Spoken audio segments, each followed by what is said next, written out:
Hello, wherever and whenever you are, and welcome back to sunny, to Barovia. Just Barovia. Not sunny. Not sunny at all. By decree of the management.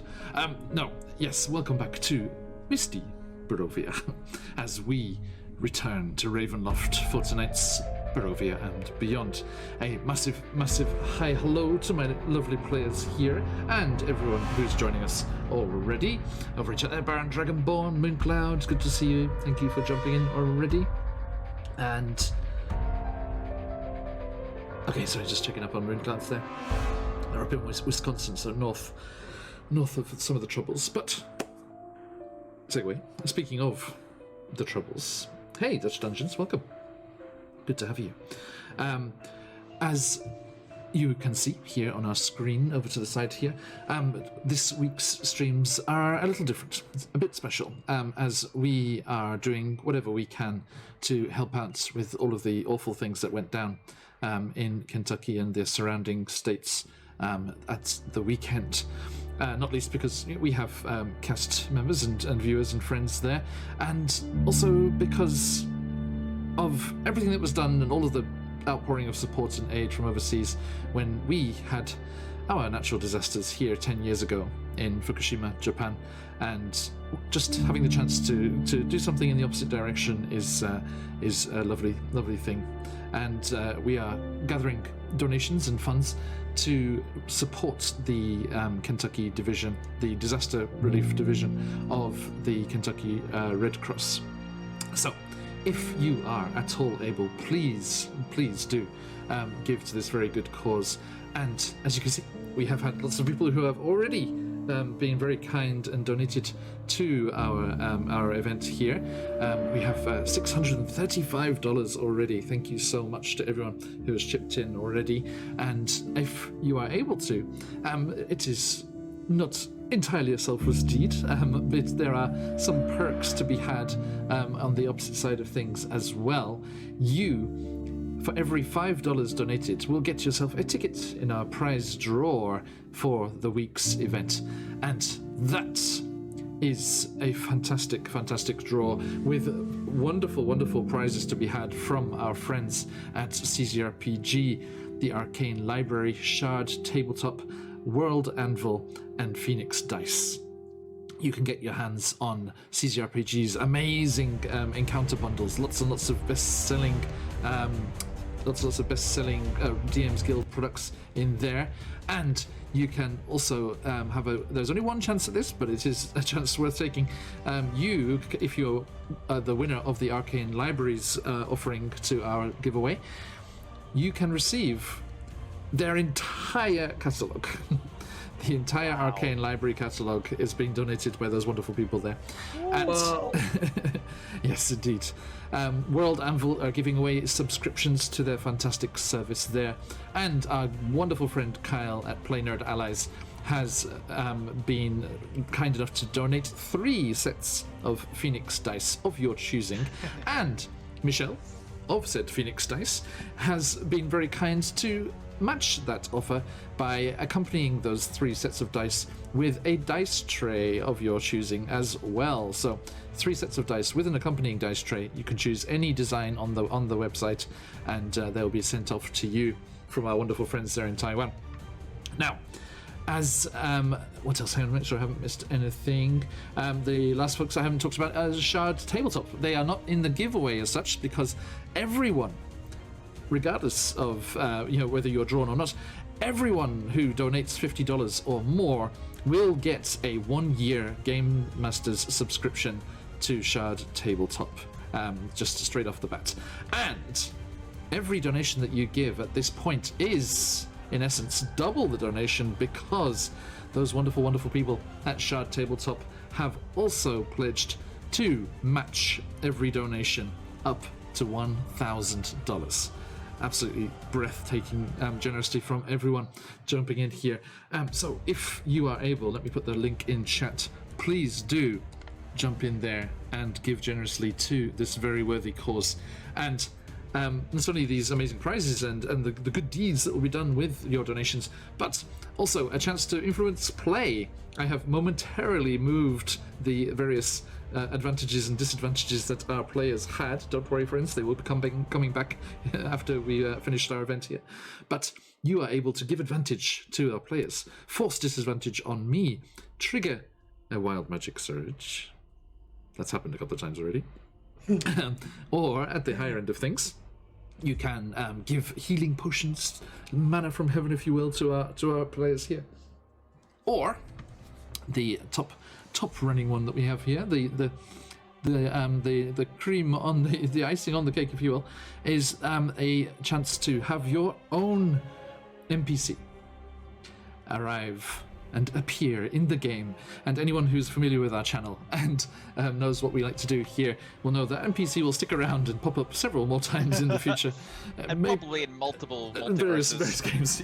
Yeah. So, yes, if you would like to have one of your ideas, one of your idea players, NPCs, sticking around and having an impact on the Phoenix Iraqi streams, then please consider that one as well. Now, as we say that, let us give a quick hi, hello, and thank you to all of our audio sources and the wonderful people that support us in that week in, week out.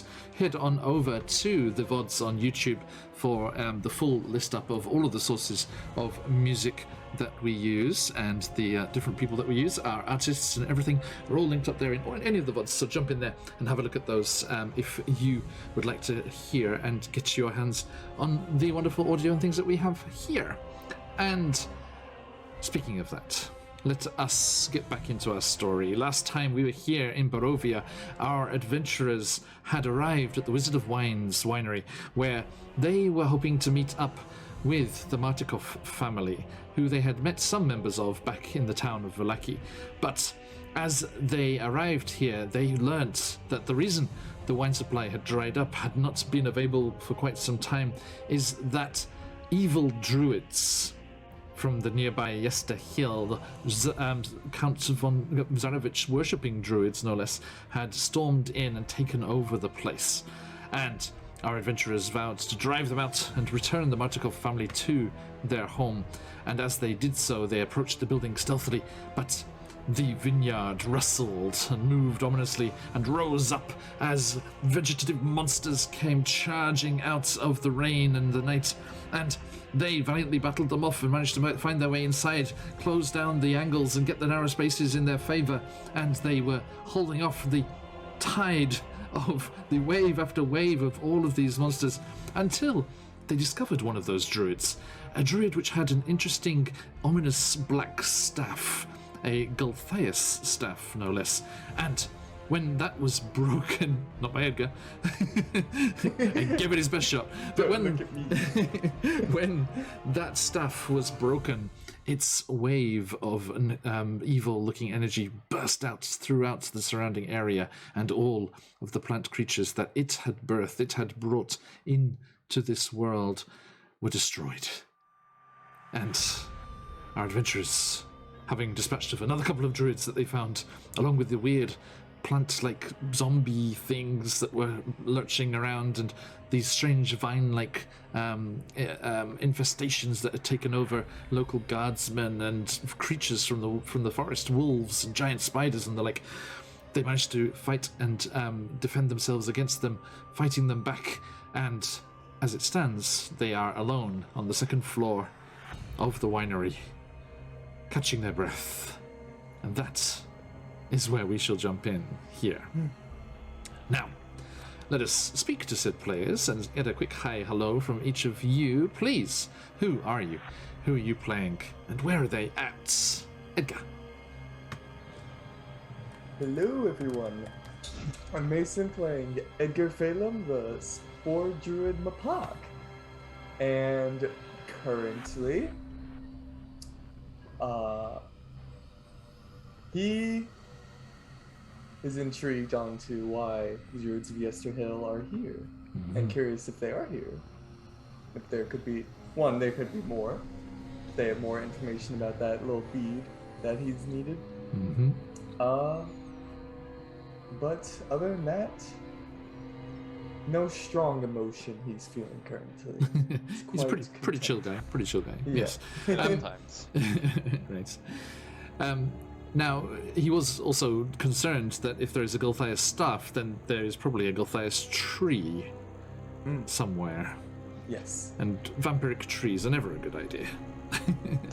If Got this possible. image of the tree just like as you walk past, it's trying to bite people, and you're just like, oh, get away, tree. Yes. Yeah, you only have to escape. Confusing them.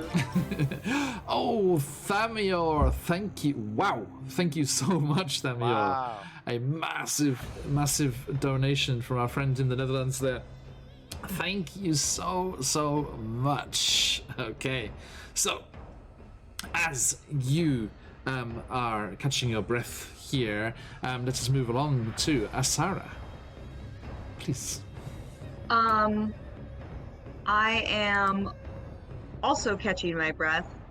Very, very irritated by spiders. Which I'm officially sick of. And all around okay that things feel back to normal, that we just were in the middle of a battle. Now Stephanie is very concerned of vampiric trees, but that hadn't really crossed her mind personally. So. Noted. Okay. Thamior, hello to you too, and thank you so much for that very, very generous donation.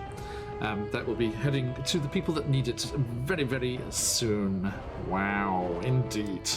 Okay, and last but not least, by any measure that you like, Xenicus, please.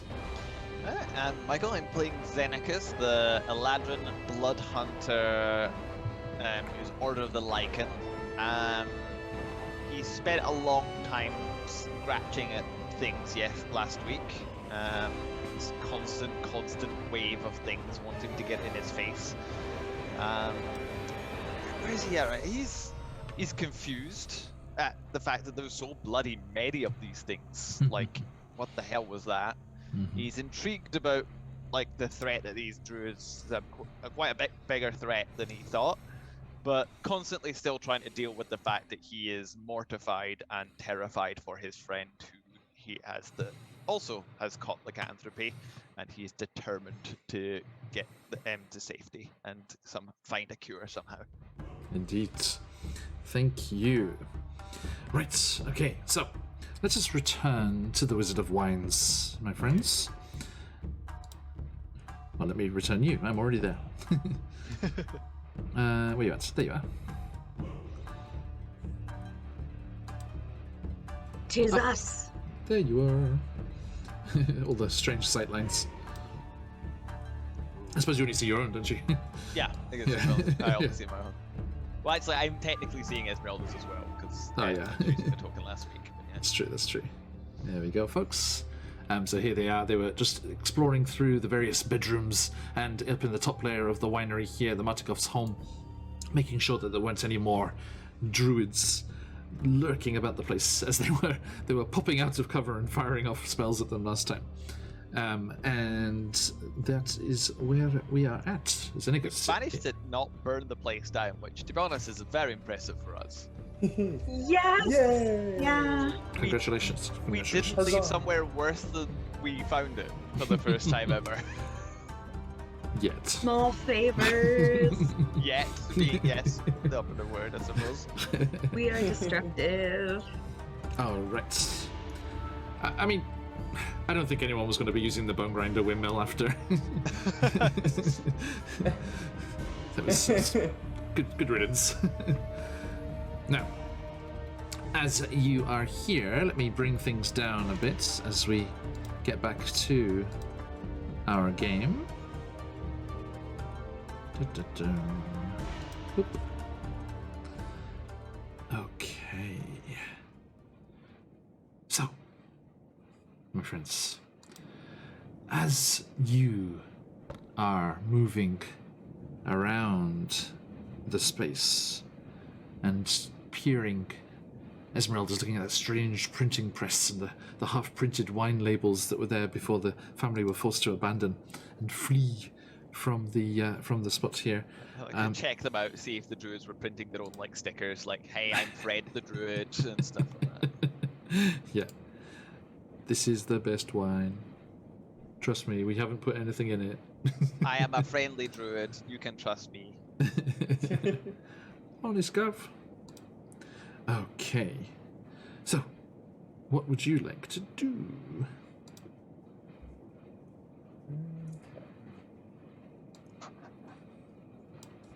Sorry, you can see your friends down the end of the corridor there. You're just keeping an eye on that staircase and things there. Yeah, we haven't walked down The that window. Sorry, to confirm, the window to the north. That was from the direction that we came in, correct? It is, yes. The family were out in the north in the forest. Yeah, definitely. So I'm definitely gonna go to the window and like open it, like wave. If they're still quite far away, wave and be like, "Fine now, good." They're like, "Oh my god, there were werewolves with the." No, they know about you. Okay, look. We think it's good anyway. Killed all the ones we found. Pretty sure. Like 90% sure. If you get attacked, it's Sarah's fault. Hey, I have super hearing now. What? Excuse me. I don't remember that. When did that happen? Also, like, not that far behind me. I don't know. That's what I associate with wolf things, but I don't know. It's smell, isn't it? It's smell. It's not hearing. Well, I mean, it's technically smell and hearing. You get well. I've got advantage on them as a thing, but I don't know if you get that with the actual curse version rather than the class version. Oh, that's fair. Not sure. I'm just going off what I know. Asara thinks she can hear far away, but in actuality, you're just one room over. I'm just like really close. Amazing. These Wow, new I can hear senses. so well. Oh. And I can smell wolf. It's like so strong. I'm like, yeah, I'm standing right behind you. Now, what are you doing, Completely, Edgar? she's Out gone in the corridor there. I was going to join them. Like walk over. Okay, stop there a second. Yep. You've fallen into his trap. No. Stop. Just stop there, just a moment, if you'd be so kind. Of course. Yeah, as you start, you can hear Asara and Zenika's talking to each other via Asara's amazing hearing, and you start to wander down towards them, leaving Esmeralda behind in that bedroom down the far end. You can hear her poking around and checking there are no druids under the bed, as you do. Nightly ritual in my household, anyway. And there is a strange, faint tearing sound, almost like a sheet of parchment being slowly, it's not a sudden sound, slowly torn. And then, as the tearing sound finishes, there is a faint pop. And a figure in fancy but practical green robes appears. Boop, in the corridor in front of you. Oh. Well, that seemed to have worked then. Yes. Who's that? Who's there? I think I might have perfected this one. And they have a long scarf around and slightly disheveled hair, but they kind of quickly smooth that back into place. And like, hello. I don't believe we've had the pleasure. I don't believe so. Where am I? You're in Barovia. Barovia? Yes. I don't recall having heard that name before. Is that interesting. My reading might be lacking. Never experienced that before. hearing another voice who doesn't seem to be aggressive. Xenicus has changed back while out of line Okay. of sight of them. Like, oh shit. Not scare of this, whoever this is, or give away things he doesn't want to give away. But Okay. how could you not have heard of Barovia? Oh, hello. What do you mean? There are plenty of places I'm sure I've never heard of. I mean, you can't really go very far here. Is that so? I've just arrived. Oh, so people can still get in.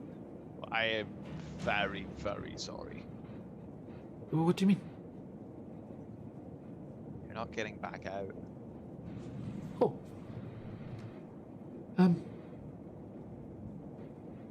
Well.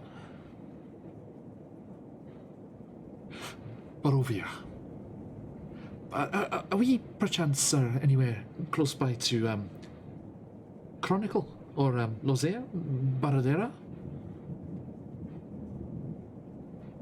Those names I'm unfamiliar with. Huh? I'm pretty sure you've made them up. Oh no, I assure you not. Then we have each other at a disadvantage.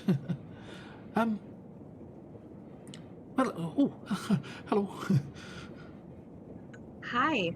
Any more I should be steeling myself against the sudden appearance of. There's one in the next room over there. Ah, thank you very much. Quite quiet tonight. Edgar, a friend? Nay. He appeared right here. Oh, where are my manners? A pleasure to meet you. Yane's the name. Yay. Yay. Yane, yes. Yeah. And you are? Well, as you heard, my name is Edgar. Edgar? Asara. Asara? Xenicus. That says Esmeralda over there. She's Xenicus. looking into a printing press. Pleasure to meet you, Esmeralda. Calls down. Well then. Fascinating. I suppose I should have a wee look around before I make my way. Make your way. Oh yes, I'm just trying out this new doodar. He holds up like a long kind of cylindrical. It looks like it's made of metal, you know, like a sword or a shield, but it's kind of like a cigar kind of size. And it's got like a crystal on top and various runes and etchings around the side. I don't know what to call it. It's I don't know. And it kind of gives off a sound. It's kind of like a sonic sound. I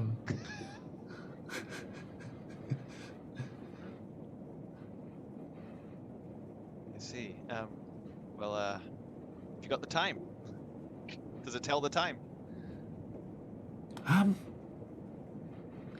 I've never tried to use it. I mean, what time is it really? Anywhere, for any of us. Wherever and Time, squiggly, wherever and wiggly type whenever of we are. things. Fucking gosh. That took you a minute, didn't it? It did. I'm sitting here like, there's something I'm not getting. One of these maps is not like the other. And then it was, do you have the time? And I was like, oh. And then you leaned in and it was like, yeah. And he steps towards you, Edgar, and just kind of like throws his long robes out of the way, and you see on his belts there are holders, like almost like holsters, but they contain books. Best kind of holster. Very We got a badass over here. very wizardly looking type. Nerd. Oh, and glad wear that with pride. Now then, might I ask what you're about? And mind if I tag along for a while? Sure. Watch out for evil druids. Evil druids. Noted. I will. Are there many of them about? Not anymore, as far as we're aware. Really? And like as I said, he like moves towards Edgar there, and then just sees the dead one that you're standing on. Standing I'm next just to slow. each other. I'm gonna say I'm just slow. I've shifted him to the sides with my foot. Nothing to see here. Just kind of shifted him under the bed. Don't make more cleaning for the Matacops when they come back in. You just like lift up a rug and like poorly place it. Just put the rug over the body. It's like a puppy. So, did you mean to be in Barovia to test your doodah? No. To be honest, I wasn't sure where I was going to end up. I just You've literally turned up at the worst place ever. Really? It seems quite homely. Apart from the corpses. Yeah, I was going to mention Right. this, but you figured that one out. An evil druid? Evil druids. Was an evil vampire, but that's been dealt with. Oh, you always like to hear that. Yeah. There is still evil hags around and other evil things. Practices of witchcraft here. Oh yeah. They're all about the witchcraft here. I'm just like looking at Asara and looking at him like, how could he not get any of this? Yes. I would like to roll to see if his confusion is true, or if he's just is he innocent or plain innocent poorly? Sure. Yeah, give me an insight check. I know the answer to that question. I got a natural Okay. roll 1, so that's 11. We know the answer. I put it in chat. Guilty! Shh, Famio, don't give away things in chat. Come on. But yes, sorry. With that roll, they seem the confusion seems completely honest and true. Wow. Wow. And so he's like, oh, it's fair coming down out there. You can hear the rain going in the background. Okay, I was just like, Everyone leans and looks out their window. Is it? We've left the Markovs out there in the rain. That's a shame. They've been out there a couple of days now. They're okay. Yeah. But there is one thing before I was going to do before Jimmy, Bob, Ian, whatever his name is, Ian, showed up. Ian, yes. I'd give you my full name, but I'm not quite sure how to pronounce it.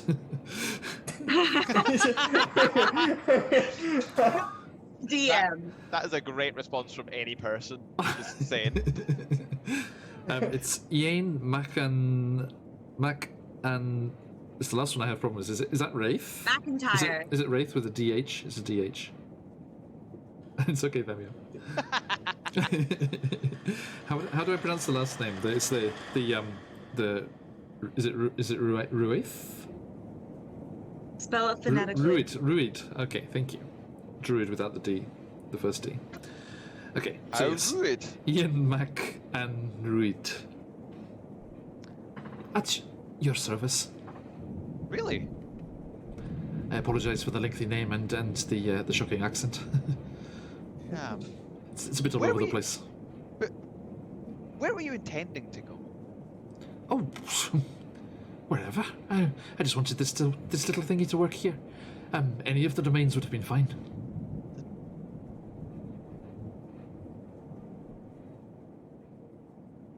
Any of the... Domains. Domains, yes. This is Ravenloft, yes? That is correct. Ah, splendid. I thought so. This is the first of its kind. I'll warrant. This little thing here. And he waves the sonic screwdriver. This little thing here is a mist traversal device. Oh. Personal, I'm afraid. Very limited range. I don't know. Maybe I could have a wee tinker with it and see if I could. I don't know, but yes, it seems to be working at least well for a prototype. So wait, where you came from was potentially worse than here. I've no complaints. My friends were quite welcoming. Oh, gracious, what was that?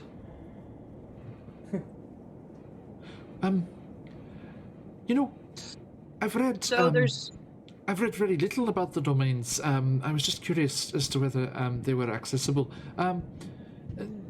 This is the domain of delight, yes? I was aiming for somewhere called Prismere.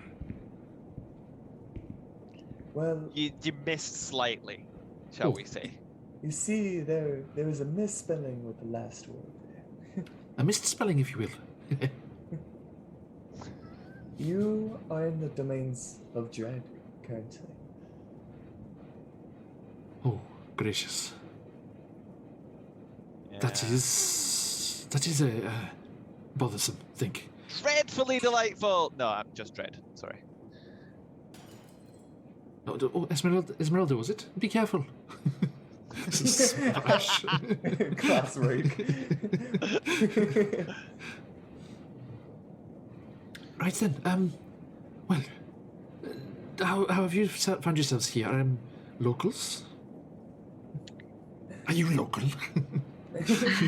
Well, we're local for local people. This is a local town A local winery for local people. for local people. And that's going to fly over a lot of people's heads. Yeah. UK thing. It's okay. And even then, that's niche in the UK. Just for you. Oh, Just for no. you. That's very niche. But yeah, so I'll go back to I was like, oh, okay, and when he kind of like realizes this guy's not a threat, he wants to check out what that other druid was doing over at the big vats. Okay. Last time. Mhm. I'm gonna slightly like give my. I'm not ignoring you. I'm kind of work to do kind of face that kind of. Oh, I mean, I'd quite like to have a wee look around before I head off again. Oh, okay. I want to watch where he puts his doodah. That's something to be very wary of. Stephanie, it's not that kind of stream. Oh, yeah. Sorry. Yes. Okay. He just kind of tucks it away. He puts his arm into his robes, that his long flowing kind of cape, and it disappears somewhere in there. Can I make, has like- pockets? It has pockets. Can I roll something to see if I see more specifically with my special eyes? You're not. You have to transform to do that. But I mean, we No, can't just go by the basic. What do your elf eyes see? Yeah. Wait, no, because I've got eye for detail. That's what I mean. I see. My special I was like- eyes. My special eyes. I've just realised your whole following of the Inquisitor path, and then Vanta's annoying passive perception. Did you engineer the whole thing to lock her in the castle? Just so that you could finally get to see things. I can No. see things too. Now I am the perceptive one. Unlimited power. Roll me a perception check. Yes. Because we had I got a Not 2. We're going up. Going up. Slowly but surely. We're going places. Let's The only way is up, I believe. Okay, so yeah, you do not see. I mean, his. I like. It's inside his I cloak like the somewhere. premise that if we roll really low, John just ignores us. He's like, "All right, so anyway." It's done. It's gone. You thought about doing something and then distracted yourself. If that's too real, I apologize. Just for me. Yeah. Okay, thank you, everybody. Welcome in, newcomers, by the way. I hope you are enjoying a little visit to Ravenloft here. We are in the Wizard of Wines in Barovia, and we are running a charity stream for the relief fund in Kentucky with the horrible tornado devastation that they are facing. If you are able, please do give generously, and you have a chance to win. Win! Sorry, no. I will occasionally do that from time to time. This is a very different stream now. It is. Get points. And what do points make? Take one encounter bundle into the shower? No, you can take all of the Arcane Library's encounter bundles into the shower. Hey, it's Barovia time. Hey, Rumblejacks. It's not that kind of stream. Oh yeah, I forgot. Sorry. See, easily distracted. Easily distracted. So, can I make a smell check on the vat that the druid was messing with? Absolutely. My favourite kind of check in this game. Speaking of the Arcane Library, they just liked our tweet. Oh, nice. Thank you, Arcane Library. Jump in. Come and say hello. Is that a investigation then? Yeah. It would be with advantage. Yeah. Well, I mean, I had advantage already because it was a spell check, but thankfully the well, advantage... that's what I meant. Sorry, yeah. Yeah, cool. Because one of them was a 1, so thankfully it wasn't that one. The other one was a 15 plus 7. Nicely done. Nicely done. Nice little 22.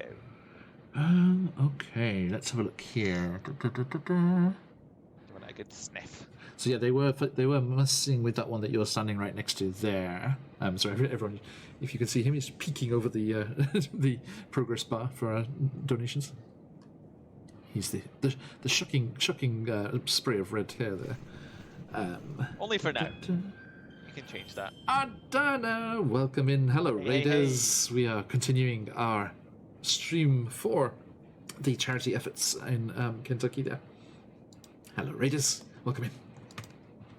And Adana, once again, thank you very, very much for your very nice donation yesterday. Wow, all the hype. Lord of Ham. Hello, Lord of Ham.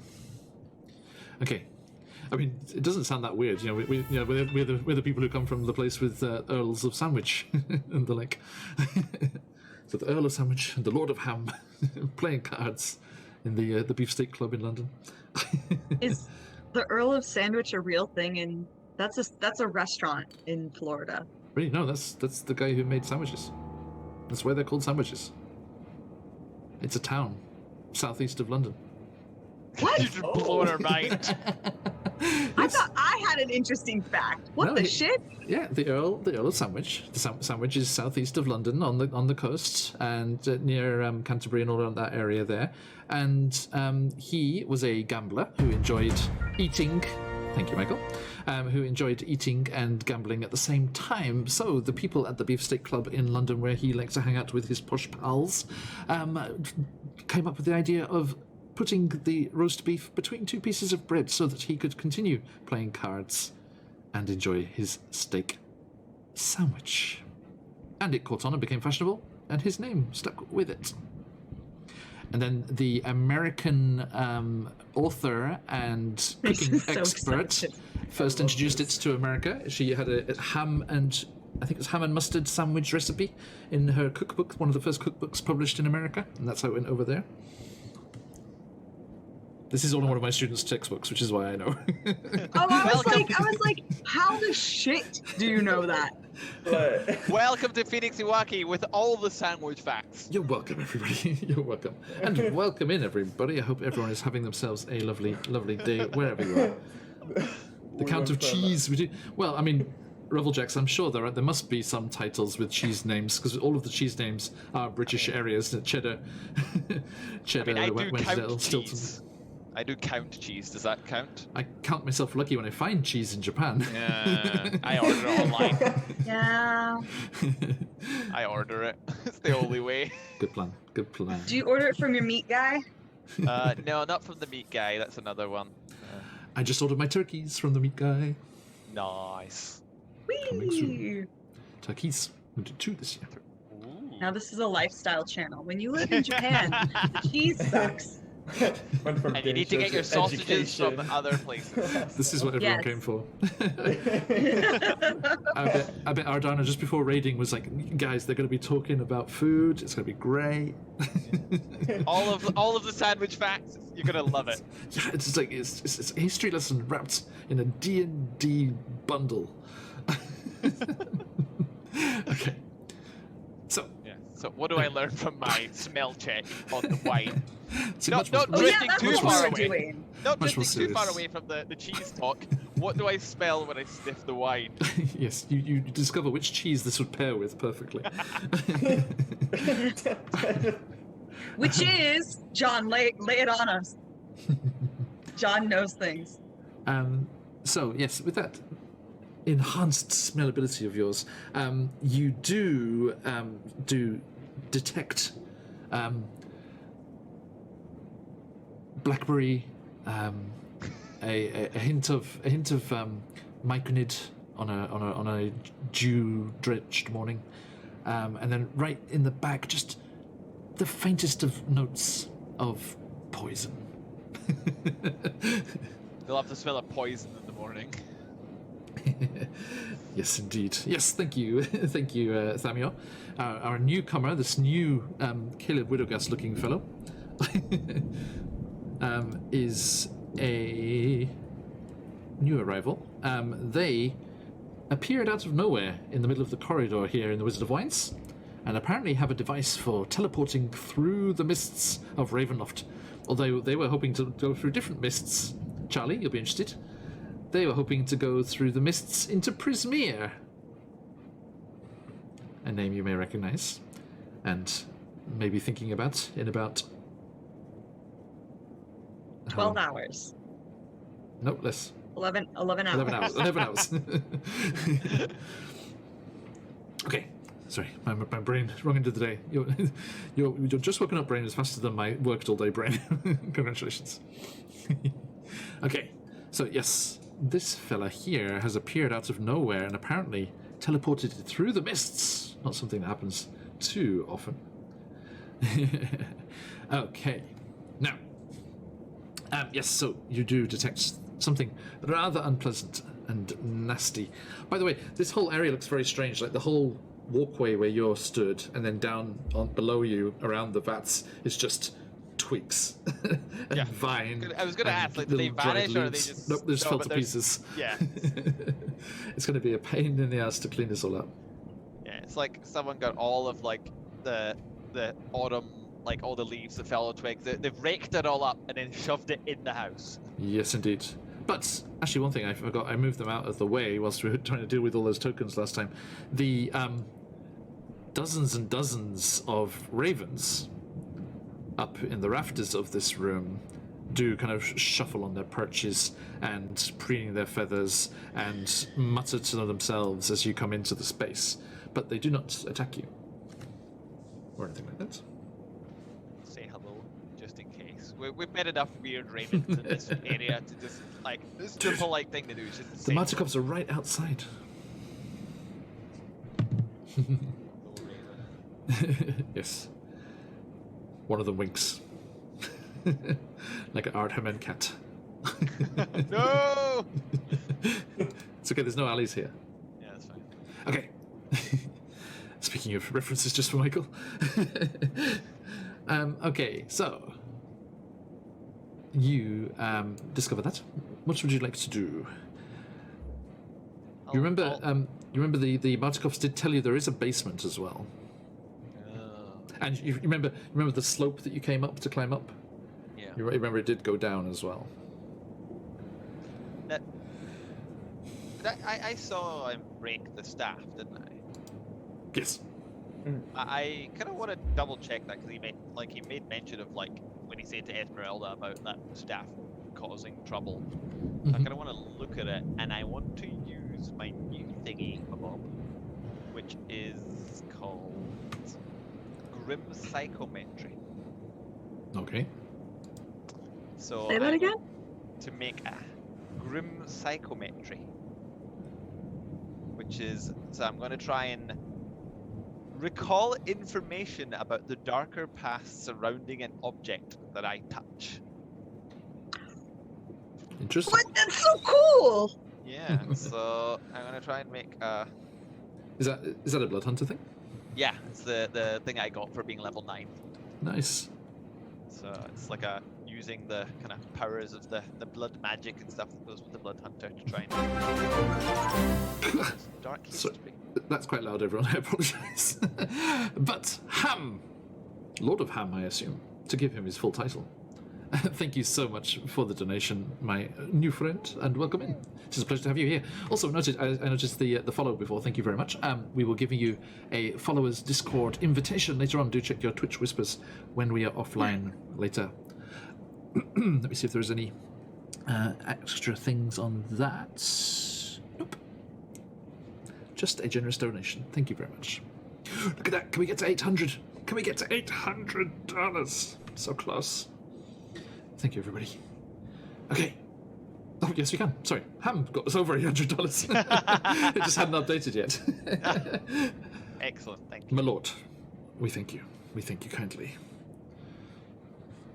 805 of your Earth dollars, which is, thanks to the wonderful people at Shard Tabletop, doubling everyone's donations. Yeah. 1,610 of your US dollarinos. Wow. Okay.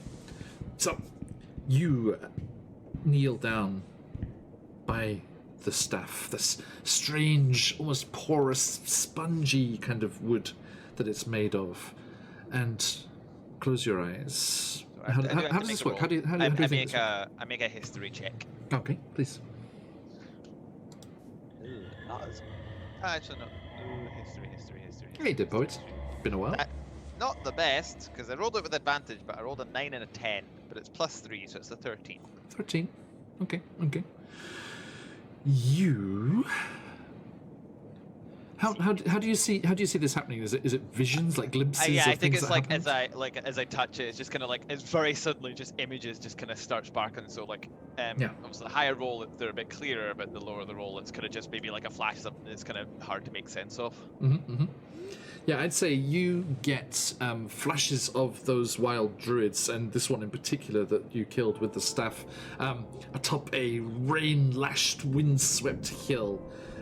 Their robes, being torn about them, just flapping wildly, and as dark clouds skid across the sky above, you see a huge, looming, ominous tree, and the druids just chanting almost feverishly at the top of their voice, screaming over all of the weather that's going on around them as they, with both hands, wrench a branch free, and as they a branch free from the tree, and as they do so, a gout of, it must be sap. It's sap, right? It must be sap, but looks for all the world like blood, just spurting from a fresh wound. As you have seen around and about the place, and Grim. they plant it in front of them, and other druids move around them looking satisfied and congratulatory. Gonna pull out of that and be like, Edgar, this isn't just a staff that's made. This is from a tree. Yes. Oh, you knew that, gold. right? A Golthias tree, to be Oh, okay. Yes. It's like, I know, like, That is I worked it out. He's like, yeah, no, I knew all that. But did you know the tree can bleed? Well, it is a vampiric tree. Oh, okay. Wait, what?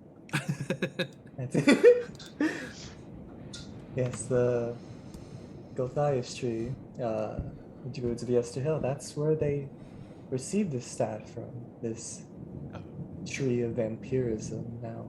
And if you're interested, it is a tree I do plan on getting rid of.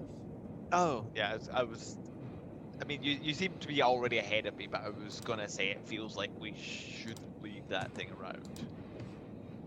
And I 100% agree. Nice big bonfire. Festive cheer at the death of, the defeat of Strahd. Nice big bonfire to celebrate. Quite a celebration. I've noticed you all enjoy fires. When we first met, all the chaos. I mean, It comes to us, all right?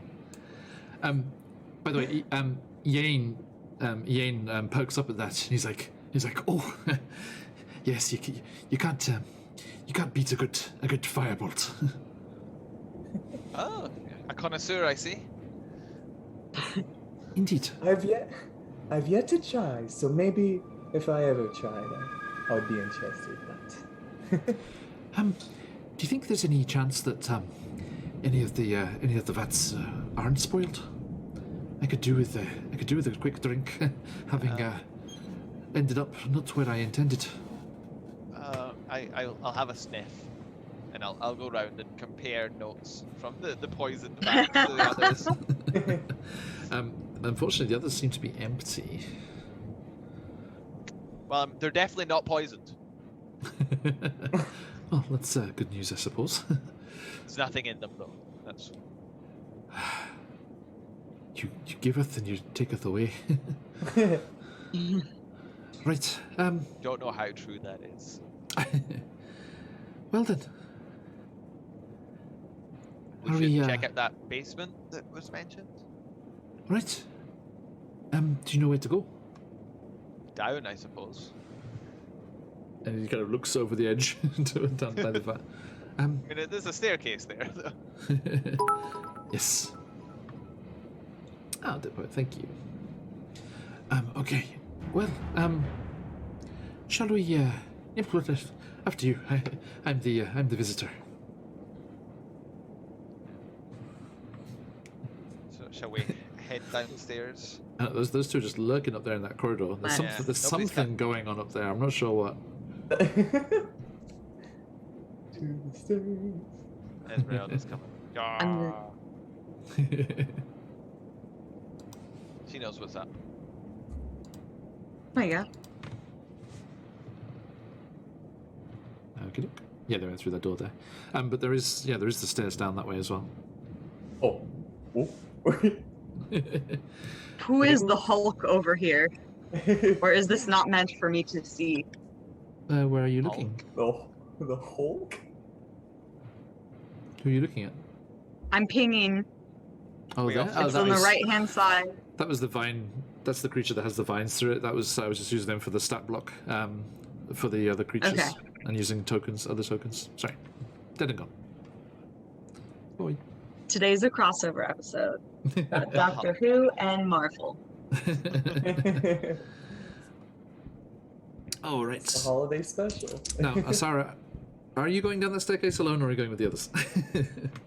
I'm going with the others. Wait, I'm sorry. Stand still. I'll move you.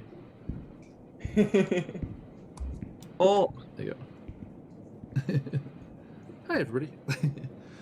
Okay, so yes, you clamber down between the other vats there, and your feet just crunch and crackle on all of the broken, dried twigs that are everywhere. And let me move you over. Hold still for a second, if you'd be so kind. Xenicus, I'll put you there. Just go south of where you just were. Esmeralda there. And Edgar there. And Asara there. Sorry, folks, I should also bring you as well. Join us, if you will. Large vats. So, going north, Edgar and Asara will take you down the stairs. And... Sorry. Yane. Okay, there you go. Right. So, you make your way down to the lower level of this fermentation and vat area, and you can see the doors, which must lead to where you came in before, where Esmeralda took a bit of a stand against the creatures. There are doors bust open and ajar to the west as well. Over here, you can see them, which kind of show where others came in. That door. Sorry, Xenicus, I should open up. I think that door next to you is open as well, I would say, because other creatures came through there at one point. This is the metagame that I was playing by myself last time, moving all the tokens. moving all the people off screen. So these doors are also open. There you go. I'll do a quick glance in here to see if there's Have a quick gander. to the basement. No, just let me give you the full description there. As you peer through into that room, you can see it's barrel storage there, just rows and rows of new barrels filling the room. There's a narrow stone staircase spiraling upward in the southwest corner, where you think a wolf may have come. Remember that burst out of that stairwell upstairs. He wasn't wolfy enough. And there are a bunch of empty barrels, it seems, in here. If you try and shift them, they're very light, unfortunately. Then you're going to peer through to that other room there. To the east, yep. As you peer into that room, you can see strips. And let's move the screen as well here. I love these maps, they're so detailed. You see strips of iron and wood lying on the floor in neat piles. Some of them have been knocked over and scattered a bit on the floor of what is clearly a workshop. The walls are lined with tools, and 2 work tables stand against the east wall, which you can see one of there already. Barrel making place. Yes, indeed. And A quick gander to make sure there's no entrance to the basement, but if there's not one, I'll come back out. You see there's an entrance, an exit to the outside. As you have if you peer through that door, you just pop into the workshop there. Let's go one more. Go one more inside. So you see in the north there was a door outside, which some creatures had come through. There is a bar lying to the side of it, off the side of the post there, so it looks like it could be secured, but maybe the druids had opened it. Yes. But that staircase there just goes up, it doesn't go down. Okay, I was going to say, there's a staircase there, is that what? But no. Just up, I'm afraid. Very narrow one. Now, Asara and Edgar, as you make your way down the stairs, behind the stairs, if you kind of loop around behind them, you're just glimpsing between the edge of the stairs and the barrel there, you do see there is a door in the south wall as well. Okay. Directly south of where you are there, Sarah. You can squeeze through. You can go up where the stair is. It's okay. Or make your way around. This door? In the south wall, down where Edgar is. Yeah. Okay. But there is a set of double doors there as well. Yeah. Which Ian also kind of points out. He's like, there's doors here as well if we're collecting. Edgar, you going to open that? Edgar will. Okay. So yeah, you go up to that southern wall there and open up the door. Actually, I'd say that would be open as well because some of the creatures came through there as well. And that leads into that space there, which is another workshop, as you can see with the workbench there. You can see a dirty window in the south wall allows dim light to enter into the room. There are wine bottles being manufactured here, as evidenced by the tools lying about, the wooden rack full of freshly blown glass bottles along the south wall, and the hearth built into the southwest corner with a barrel of sand standing next to it. A staircase descends underground, and between it and the rack of bottles stands a once barred door, but no more. Another entrance that was opened for the creatures. This one here, sorry. Boop. You can see outside. All right. Yeah, there they are. Let's go all the way around here. Squeeze past barrels. Excuse me. So where are you looking, Xenicus? I was trying to figure out he's coming around where to they were. I see. Just trying to get around to there. I was like, how do I get there? Esmeralda just smashes through the barrel. Like that, she'd like Zeneca's would like squeeze past them, and then she'd do like flips or something, like parkour, and just trying to show them up. Okay, so yeah, Edgar, you call out to the others that you found the way down. Yep. Okie doke. We all just gravitate. We instinctively know. Righty-ho. Now, let me move you over. Once I do, please just stay still for a moment. Are you going first, okay?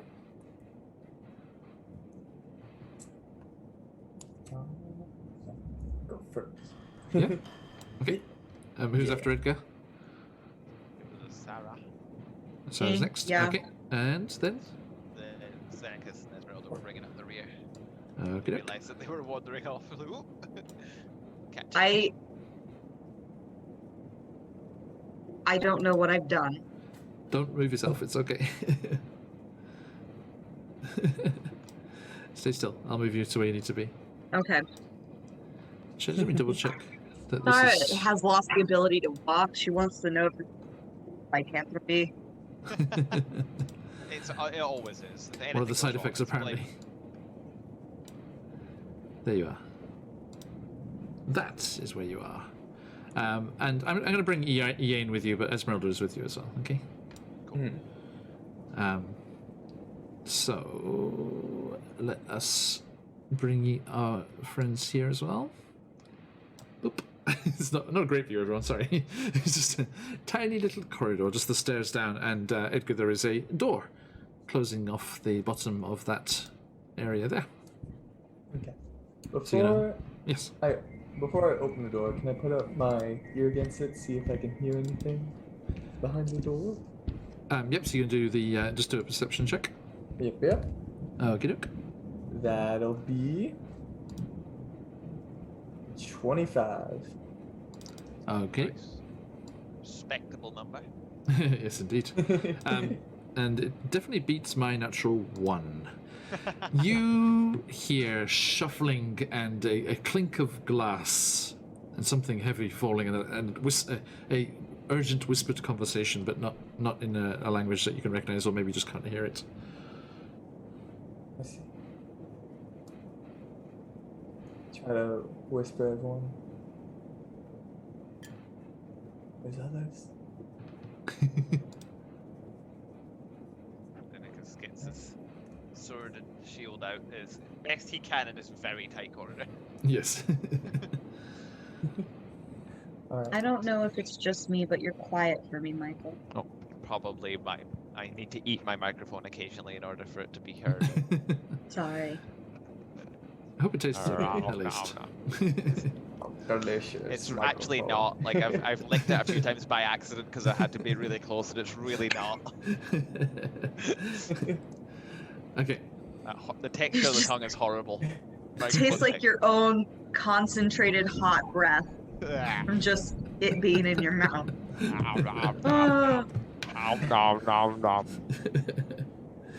So, Hey. Edgar, what you do?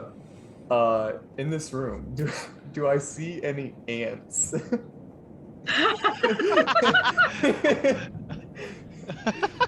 It's like ants, skitter-scattering, I'm they afraid smell something. I'm afraid not. This is Okay. worked stone where you are right here, and it's no. Okay. It's always worth asking. Yeah, Is we're there gonna ants? try, right? Yeah. Are there ants? You need to start listing just like 3 curious. bugs so John can decide what you get. Like, are there any ants or scorpions or Yeah. wasps? It's teeming with all other kinds of insects. There's no ants. Yeah, specifically ants are none. Answering the question. Okay, so what'd you do, sir? Okay.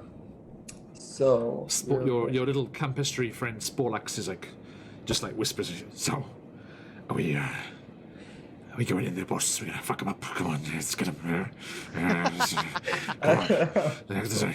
This is gonna be the last. This is where the last little enclave of the bastards. Come on. I say, you put your gloves on, and I see Sporlax. Huh? On where? I don't have arms. All right. And then So everyone, Sporlax. Sorry, I'm just going to enlarge your portrait for a second here. Sporlax's voice and temperament do not go well with the picture. Well, I think it fits perfectly. So Yeah, we did it, boss. So that's it. That's watch- his. You watch it, Wolf Boy. I'm coming for you. Okay. So, seeing as everyone seems to be prepared, I just like open it very suddenly to like pretty much for a whole surprise thing. Okay. Did you tell everyone what was happening? Dude, I did see Xenakis kind of. Yeah, like he was getting his weapon out, and then you just slammed it open. He's like, oh, we're going, right? Shit. You gotta stay! Do like a countdown or something. God. Okay. So I'm not good with cues. Boop. You slam open the door, and do you yell anything or anything as you Battle cry. leap in? What's yes? What is I just foul violence? no yelling or anything. Just just Wander into the room. I love the idea of Yeah. slamming it and then just silence. It was like, what happened? Because they look and they don't see anything because you're so short. They're like, what was that? No. Oh! Okay, so yeah, you jump into this, and this is clearly a wine cellar. Wooden pillars and beams support the 10-foot-high ceiling of this ice-cold cellar. It's a Japanese wine cellar, unfortunately. They chill their wine. Even their red wine. And you can see that it's this ice-cold cellar, which is split in two by a 5-foot thick brick wall. A thin mist covers the floor. Each half of the cellar, as you glance down to the far side there, as you can see a lot beyond the corridor, there's something else down there. Each half of this cellar features 8-foot-tall wooden partitions that doubles as wine racks. The western rack stands empty, but the eastern one, which is where you've come in, is half, 1/3 filled with wine bottles. So smashing noises happen as it does. Good timing. As always with Sirenscape. Right. And also, as you burst through there, something moves behind that eastern wine rack. And through the holes, because it's blocked off with dynamic lighting there, but there are gaps through.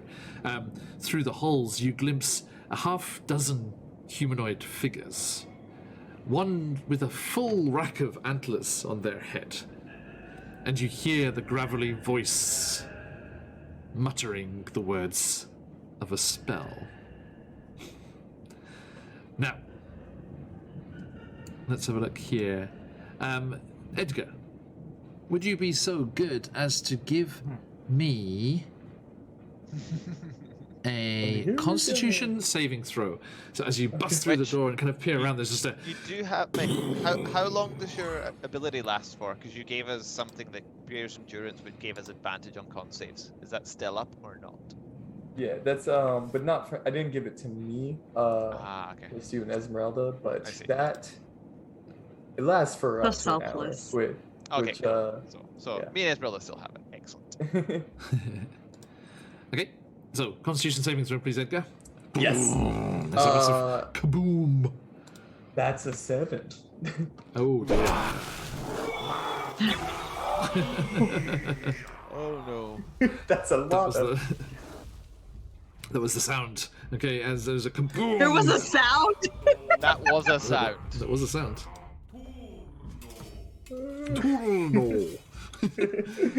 Okay, so yes, with a massive cacophonous boom. Thank you. Sorry, Steve. Music as well. Too much. Getting into The it. spell goes off, and you see a huge wave of force just crash into Edgar Asara as he's gone through. You are all sheltered nicely by the wall there. It does not get any of you, but all of you, just there's like a whoosh of air as this huge force of energy just goes off in the wine cellar. You hear the smashing of numerous bottles of wine happening through there. Cheers, Robert X. And as that happens, our good friend Edgar takes.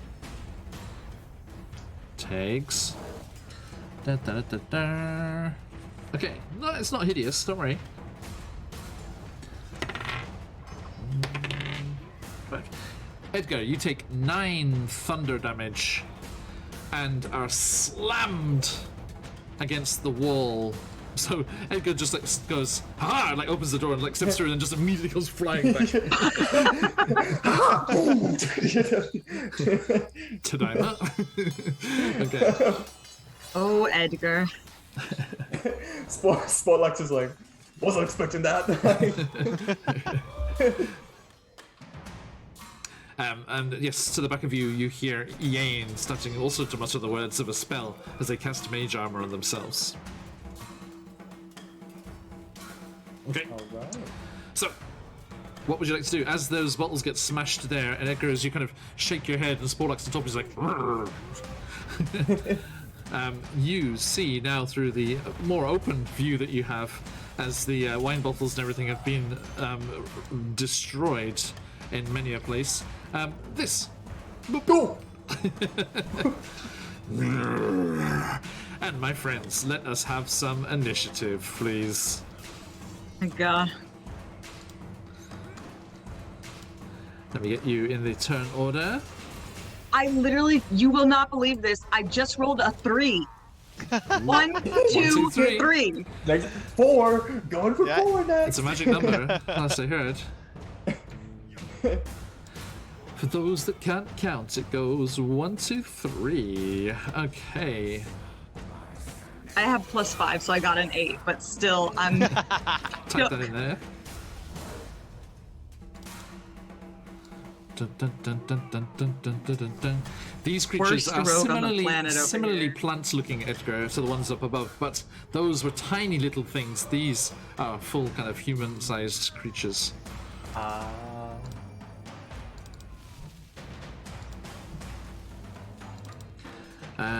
Okay.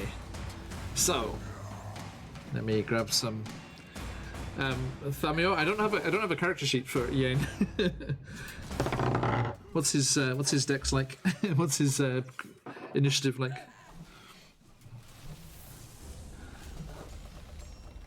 Dun, dun, dun. I'm just gonna go with a straight D20 because I got 19.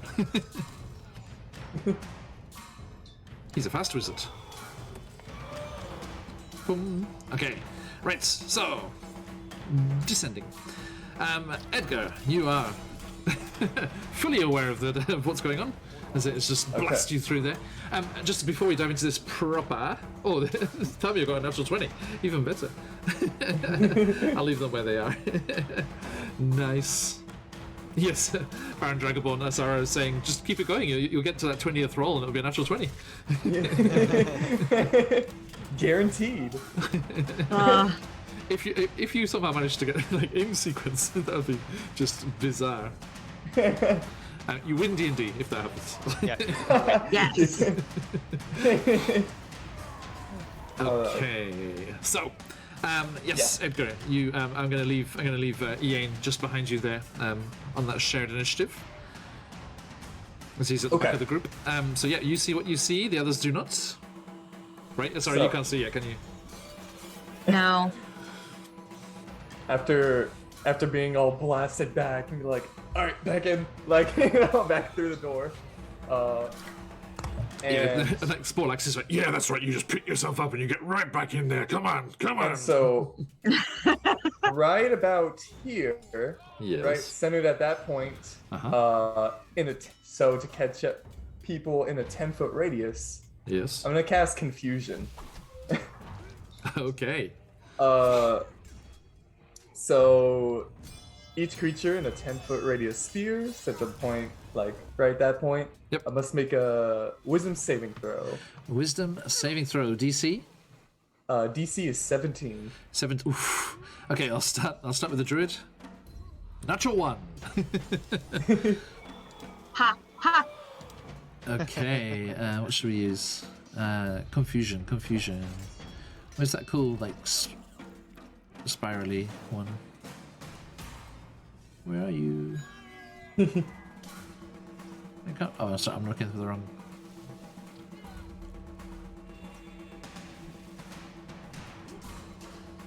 Oh my god, I've done it. Sorry, I'm being stupid, everyone. Excuse me. Oh, there we go. John, there we go. don't be mean to yourself. I found question marks. It's even better. Oh, a little question. I like the little question marks. Okay, and you said 17, right? Yep. Okay, so going left to right. Passes with a -1. The far left one is wise beyond their means. And the next one over also passes. Oh my god. I just rolled 2 19s at -1. This is why you never roll anything with saving throws against John. Like literally on my the other characters I had, I 4. stopped bringing things with saving throws 14. because of this. And a natural 1 for a 0. Yay! So the 2 on the left look fine. The other Yeah. ones, not so much. That's amazing. -1 to their wisdom. Alright, these ones are confused. What is going on? Oh, so confused. And then, Oh, thank you, Femio. as a bonus action, Shillelagh on my quarterstaff. Shillelagh is cast. Okay, noted. Okay. Fortuitous. Did anyone else notice we are in the exact order that we are in as far as initiative is? Yeah, except apart from Ian. Yeah. That's not right. No, because you're. You're at the bottom. Yeah, it's wrong. You're the wrong way around. You're the opposite, unfortunately. Is it? Yeah. Yeah, because next is Oh red. yeah, I am. Bummer. I had it backwards. Yeah. Oh, yeah, Well, okay. never mind. It's super unlucky. We're gonna have to squeeze past each other to get into combat. Excuse me. Sorry. Sorry, excuse me. Excuse me. Oh, right. So. Sorry, I'm just looking at Ian's character sheet here. Thank you, Thamio. But it's been a very long time since I looked at an actual character sheet, not a D&D Beyond stat block. It's like, okay. So, Ian is going to kind of squeeze past the two of you. He's like, excuse me, I'm sorry, I'm just gonna make my way down over here. Yes, here we go. Bye. And Edgar emerges behind you there, and he's like, are those the bad ones? That'd be a correct observation. Right then. Let's see if we can't help The out. same person.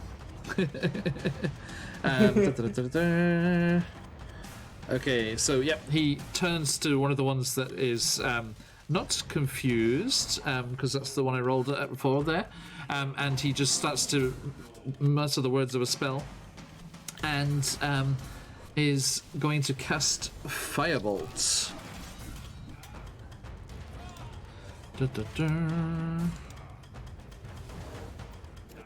2 seconds.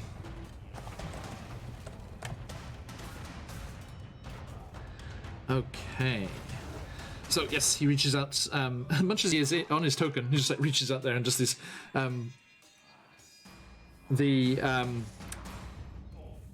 Magic starts to swirl, the flame starting to flicker around his fingers, and he reaches out there, and you see him cast fire at his enemies. And what do we got here? Okay, so he is going to make a roll there to range attack. Yep. Okay. Okay, yes, that's 13, so that will, let's just double check here. Yep, that definitely hits. Okay, so he reaches out and fire just goes shooting through the wine rack there and crashes into one of these plant-like creatures. Let's see if they are also going to have any trouble with that. Oh, unfortunately not, no. Okay, but as the fire crashes into them, that is the fire damage. Okay, ooh, nice. That is 9 points of fire damage as his spell crashes into the creature and leaves it on its last legs immediately. Rawr. But you can't actually see Edgar because you're right behind that pillar. It's like, did you hit? Did you hit? It's just hidden behind that pillar for you. Which is the end of their turn, which brings us to Xenacus. So Xenacus is going to charge forward. So he's gonna and So 15. Oh, 10, hello. 15, 25, 30. 30. Yeah, perfect. Fortunately, that's like a wine rack, so you can't stab through it, can he? Yeah, you can. Yeah, Oh, excellent. they'll have some. They have a little bit of cover, but Yeah, okay. And I will do so, but as I'm like pulling the sword out to stab, it cuts across my arm, and the sword bursts into flames. nice. Okay, and by the way, folks, if you are able to donate to our charity drive at the moment, you can give advantage to our players as well as one of the options. Please, first stab is stabby stab. That is 23 to hit. Definitely hits. Plus d6. That is 14 radiant damage. On its last legs, tell me what happens. I just see this creature looks like it's raging, and I'm just think it's gonna slash at me, but it's actually just confused. And I just think it's about to crash through, and I'm pushed down the wine rack on top of us, but I stab it before it does so.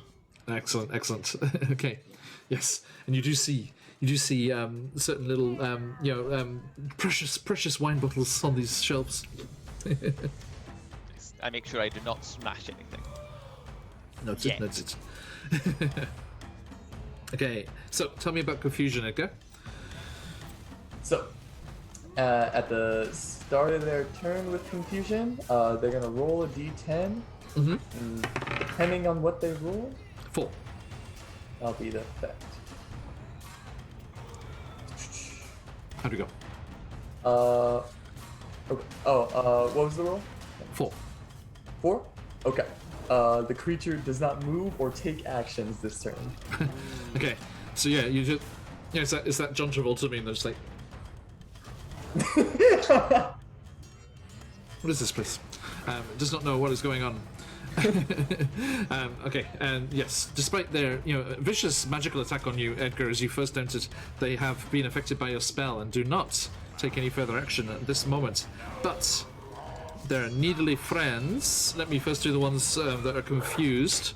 So, what does a 5 do, Edgar? Same thing. Okay, and It's the same 8. 8. The creature uses its action to make a melee attack against a randomly determined creature within its reach. That's only bad news. For them. Good news for us. Random. You said a melee attack. Yep. Okay, so I'm gonna roll. Okay, they attack the druid. He's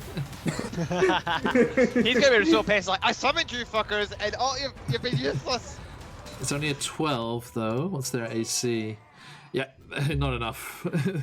just like kind of drunkenly kind of lunge forward with these claws, and they kind of rake across the back of the druid. But they're kind of their armor. Are they wearing armor? Is it leather armor or something? Oh no, they've got some kind of magical armor on as they're approaching here, and they do not manage to break through it. Okay. At the end of their turns, they can also make a wisdom saving throw to get out of it.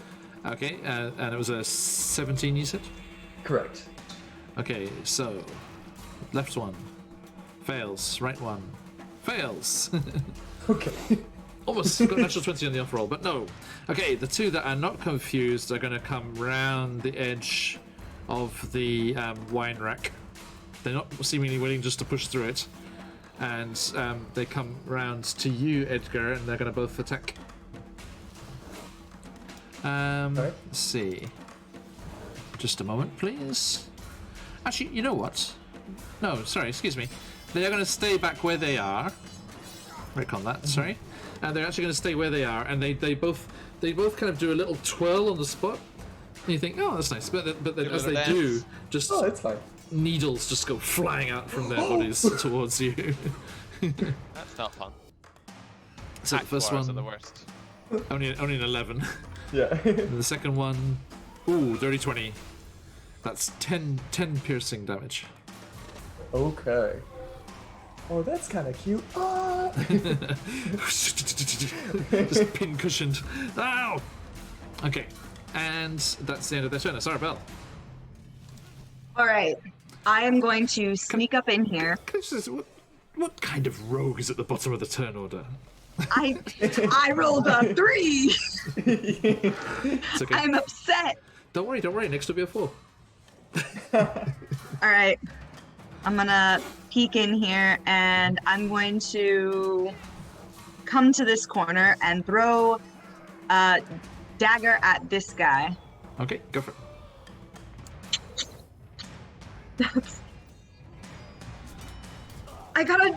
It's 10, but I got a natural 1. Oh, that is an automatic hit, I'm afraid. Automatic miss, I'm afraid, Susie.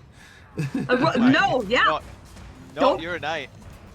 Not at all. What? Who cursed me? Which dice are you using? Yeah, I'm using the shield. auto roll. Hold on. I'm going to Mason to grab. Sorry, you need to enter our prize giveaway with a donation and maybe get yourself a set of Phoenix dice, guaranteed to roll very, very well at all times. You're absolutely right. You're absolutely right. This is quite miserable. Okay, so I did that. I'm gonna do steady aim for my bonus action. Okay. To give me advantage next time. No problem. That's it. Okay, Edgar. All right. So I gonna give Steffi some better dice. Give me some dice, Mason. This is garbage. And now, all right. So I'm going to, yeah, that's concentration confusion. All right, yeah, I'm gonna walk up to the non-confused guy. Okay. I mean, not walk up that direction, but 5, 10. There we go. Little swing around. Okay. And I'm gonna swing with my shillelagh powered staff. Ma, shillelagh.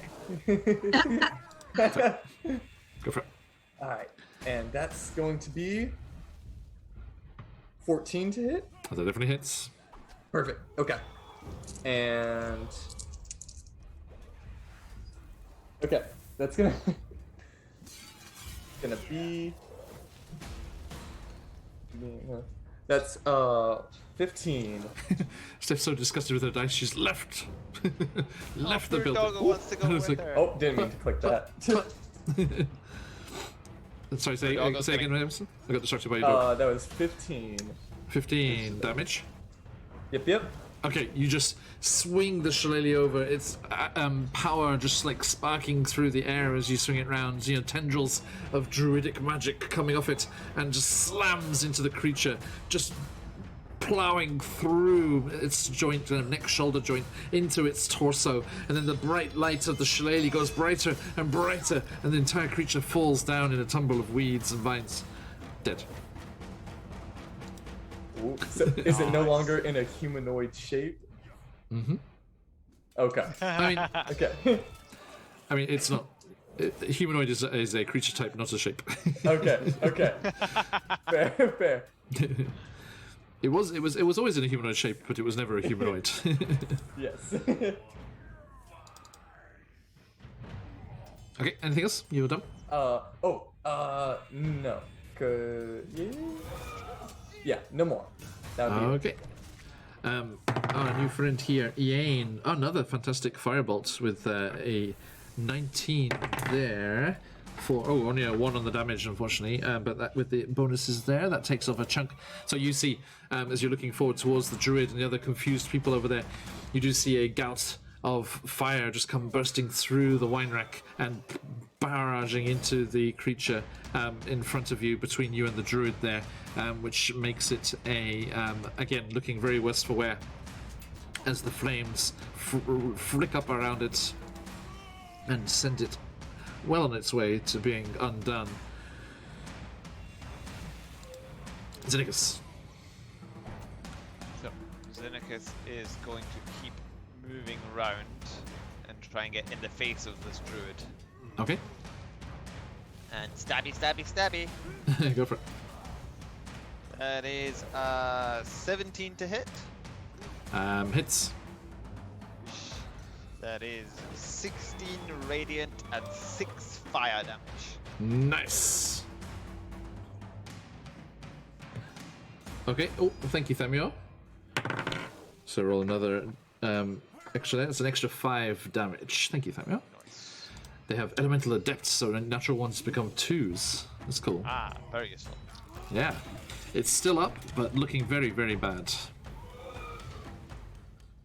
And Okay. second stabby was Sorry, what was the full damage on that again? Sorry. My bad. 16 plus 6. 16, actually 24. So okay. Nice. I had to remember. Luckily, it was the same. It was a 6 and a 6 on each die, so I was able to remember. So yeah, they look awful as well.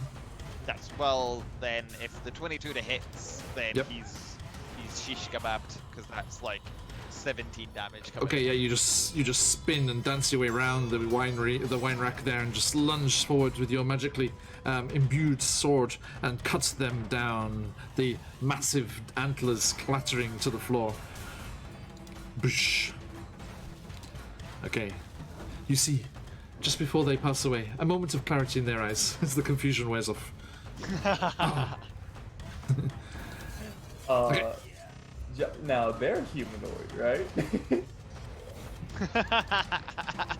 Yes. I would like to use my reaction. Oh. Oh well, your time isn't over just quite yet. Pat pat. As some spores fly over, and I'm going Here we go. to... Here we go. And I'm gonna have my spores perform fungal infestation in him, and now there's my zombie. Wow. That's great because I can do that too, so that's really fun without spores. So we could just have our own team of zombies in the future. Oh, that'd be so fun. Okay. You and what army? My army of zombies, of course. These ones. There are leaves. I'll give them leaves. Okay, and leave them as dead, crossed out, but with leaves. Okay, so yeah, Xenicus, your alarm is these. Is there a range on that, Edgar? 10 feet and stuff. You're too far away. Oh wait. Oh, it is. Oh right. Yes. I thought I was close enough. Whoops. Shame. Well, then No if you can, zombie I yet. will. I'll use my reaction. Okay. I'm gonna use this one for yours. Mine's is only 1 attack, so it's fine. Okay. So I'll use my blood maledict. So why is it separate page from the tab? There we go. Reaction. So the creature makes a single weapon or melee attack against a target creature of my choice. Immediately. Yes, immediately. So Okay. just the one that's next to it with the red dot on it. Okay. So they lash out with their quarterstaff. Hey. Only a 10, which is probably a miss. Yes, unfortunately. Unfortunately. Oh well. Just their stuff gets caught on the wine rack. It's like no. And it just collapses as the blood magic fail. Oh, it's just the one time. Okay, Yeah, it's just the one off. I see. Okay, so yeah, the corpse drops back down to the ground. You hear Ian's like, "Oh, that's nice. I know someone who can do that too." What? Okay, and you are done. All hang on, that was Xenicus' turn, wasn't it? The druid is gone. Okay, the needle blights. The one that is still on its last legs will step kind of lurching towards you, Edgar. Try and attack you. Actually, why do I... Sorry, I keep forgetting. It's going to stay where it is and fire needles at you. Sorry. Boop. Ooh, 21. That'll hit. That'll do That's 11 piercing damage. Okay. So again, Sporlax just kind of hides in his little dugout. Oh, right. watch it. Boy. Okay. And the other two are confused. The one on the left. What does a 1 do? a 1. There it is. Okay. The creature uses all its movement to move in a random direction. Oh, to wow. determine the direction, roll a d8 and assign a direction each. Yeah. Okay. And the creature does not take an action. Okay. So that's 1, 2, 3, 4. Xenicus, I need you to make me a acrobatics or athletics check. Oh, jeez. Okay. Check or saving throw? Check, please. Check. That was a 15. Okay, yeah, he only got a 5. This creature just comes charging towards you, but just like bumps into you and just like stops and looks around, confused. I had my shield up waiting for an attack, so I was like ready for it. And then the other one that's confused gets a 7. Edgar? 7. They use their action to make a melee attack against random creatures. There's only one. Oh no, there's Xenicus is there too. So, oh yeah, and it does go for Xenicus, I'm afraid. So I can take it.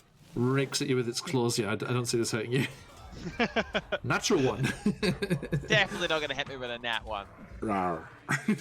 You're okay. I just like bash it in the face with my shield, like fuck off. Quit it. And then that was a wisdom saving throw. One on the left gets a 10. One on the right gets a natural 1 for 0. Nice. Confusion reigns. Okay. Excellent. Welcome in, everyone. Hope you're having a good time. If you can, please donate to our Kentucky Tornado Reef Fund. We are already $800 up. We're trying to get to 1,000 as soon as we can. And have all of those donations doubled by the wonderful Shard Tabletop. Do check out the various incentives and options available there. Okay, which brings us to Asarabel. Let's try. Let's try. Yes. Anything. Yes, let's try to do actually anything. I can do all right. anything that's worse than you. I'm gonna do the dagger. Okay. So, all right. Advantage. Now I have to do math though. 16 to hit. Advantage. Yes, that's true. Just in case. 19. There you go. Okay, definitely hits. Okay. Are you going for the That's one going to- that's blooded? Yes. Okay. That's gonna be 6 piercing damage, which is the lowest damage I can roll. Because I You- accidentally hit. I immediately clicked the button on D&D Beyond, which D&D Beyond hates me. And then I'm also gonna do sneak attack. Yeah, I have to click this though for that one because I don't have 5d6, which is gonna be 17 damage for the sneak attack. Okay. Edgar, you're slightly taken aback as a flash of steel, a knife expertly weaves its way through the wine rack and just decapitates the needle blight that's there. And the body just drops and the head just like stays there with a shocked expression on its face for a Oh, I moment. guess the bloodied one is. I'm sorry. I should have better weaves in and out. All right. Cool. And I have not moved, so I will give myself steady aim for the next one. Noted. All right. Thank you. Edgar Phelan, please. I'm not satisfied yet, so I will use animate dead to That one too. Okay. moving 5 feet closer to be within 10 feet. Well, you were already next to that one, so that was okay. Yeah. The one you don't need to. Boop. Okay, so that that just rises back up again. And then use my bonus action to have it attack the one right next to him. Okay. Not you, Druid. Go away. You're gone. Needle blights, claws. Rah. Dirty 20 for 4 piercing, putting it on its last legs. Okay, which means it has 10 HP or lower for our friends watching at home who are not familiar with the channel. Welcome in, everybody. Hope you're having a good time. We are battling needle blights, raised up by druids in the cellars of the Wizard of Wines in Barovia. Okay, Thank you, Edgar. Anything else? You're done? Nope. All good. All right. Our wizard friend is going to shoot off another firebolt. A 10, but that still hits. They do not suffer any penalties from the wine rack, as they can expertly. They have spell sniper. It's like through there, and so that is going to be. Oh, Famio, I'm sorry, I rolled Snake Eyes. Now, as of this morning in Out of the Abyss, we have a new rule. If 2 dice are rolled, and advantage roll or anything, and Snake Eyes are rolled, that is a Wild Magic Surge. Focused on themselves. So I have a new Wild Magic Surge booklet here, which has all the different classes. So let's go to the Wizard's Wild Magic Surge. Famior, as this is your NPC, please roll me a D100. Exclamation mark roll space 100.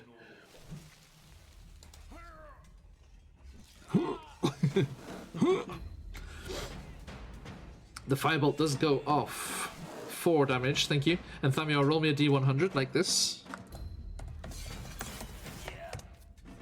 Boop. Let's see what happens.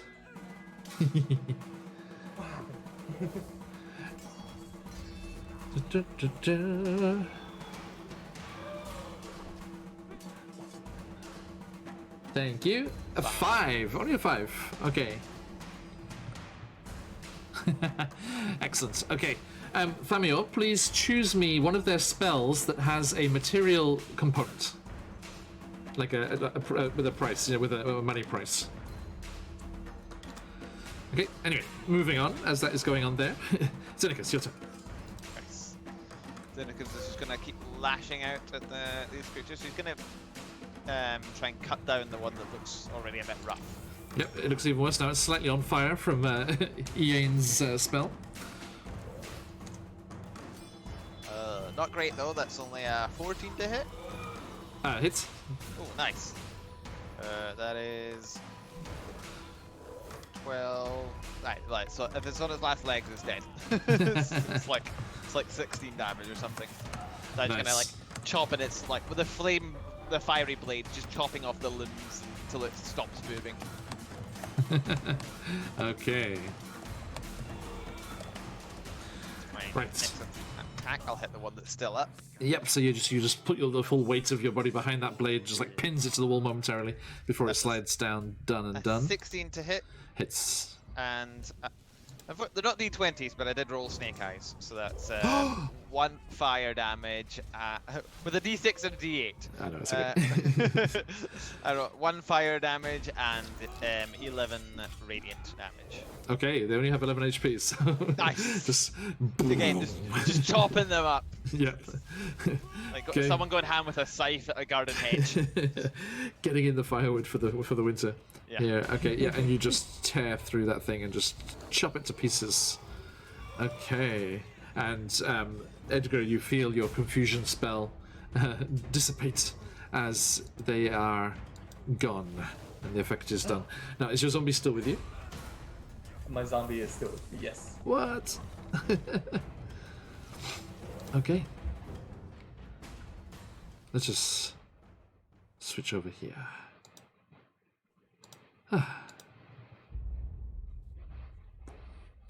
Boom. Okay. So, as silence falls, as the creatures are destroyed, and the druid is dead. What, my friends, do you do?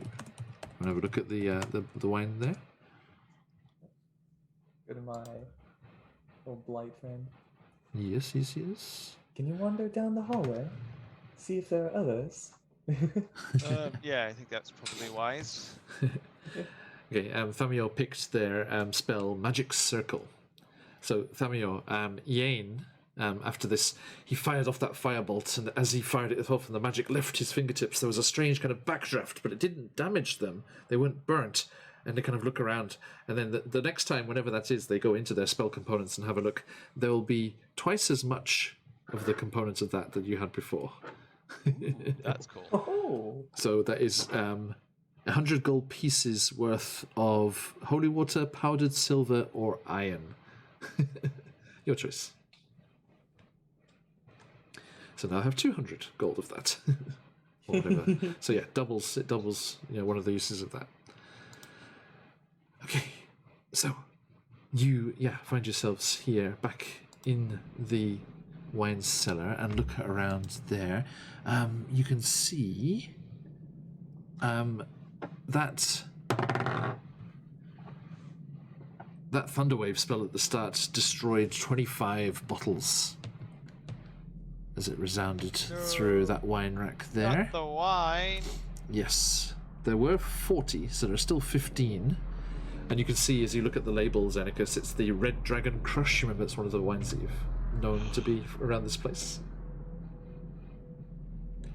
Remember, there's Purple Grape Mash number 3, Red Dragon Crush, and then the Champagne de Trompe, whatever it's called. I forget. Champagne de Stomp, I think it's called actually. Champagne de Stomp. Champagne de Stomp.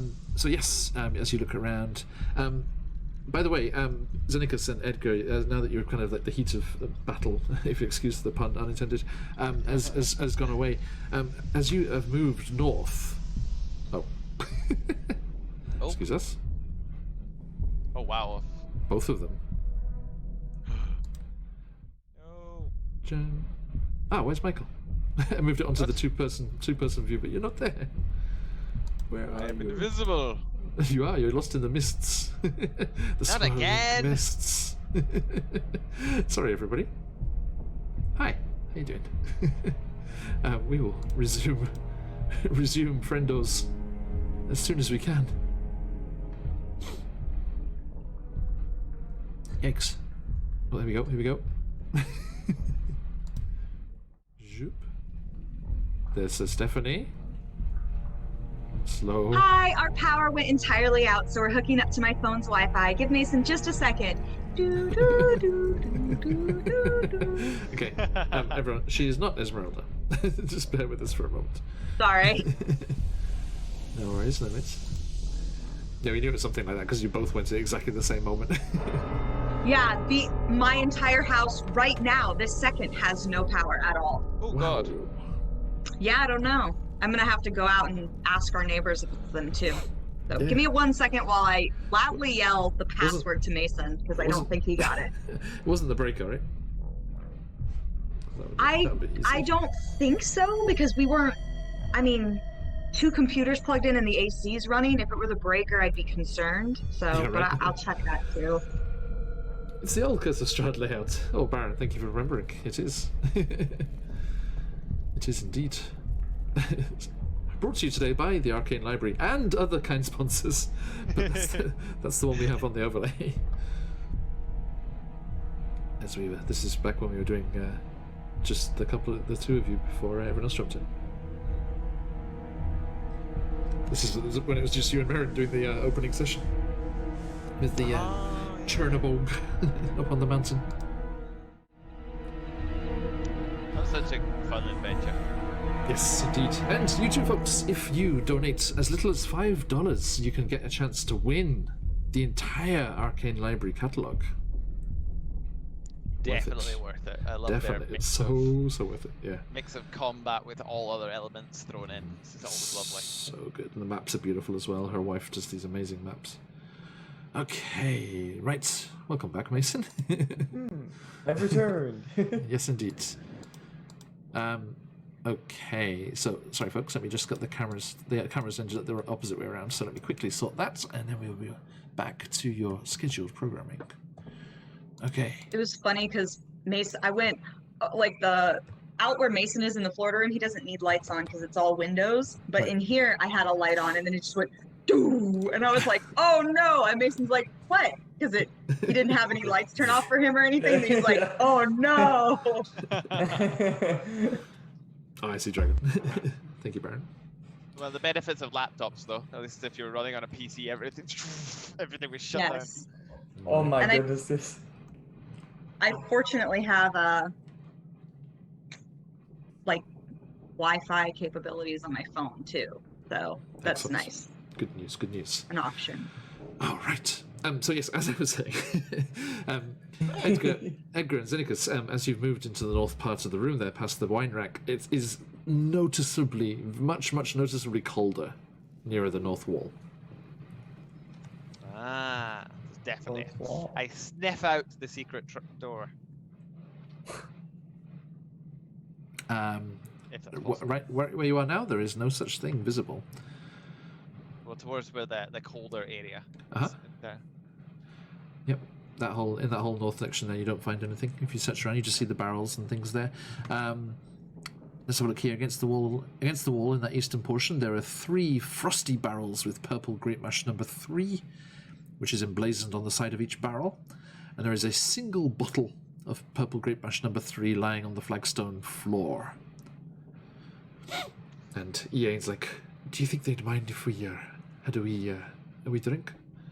I mean, they're just outside, but I'm sure that us getting this place back is they're probably going to be okay with that. Right? But if anyone asks, I didn't give you permission.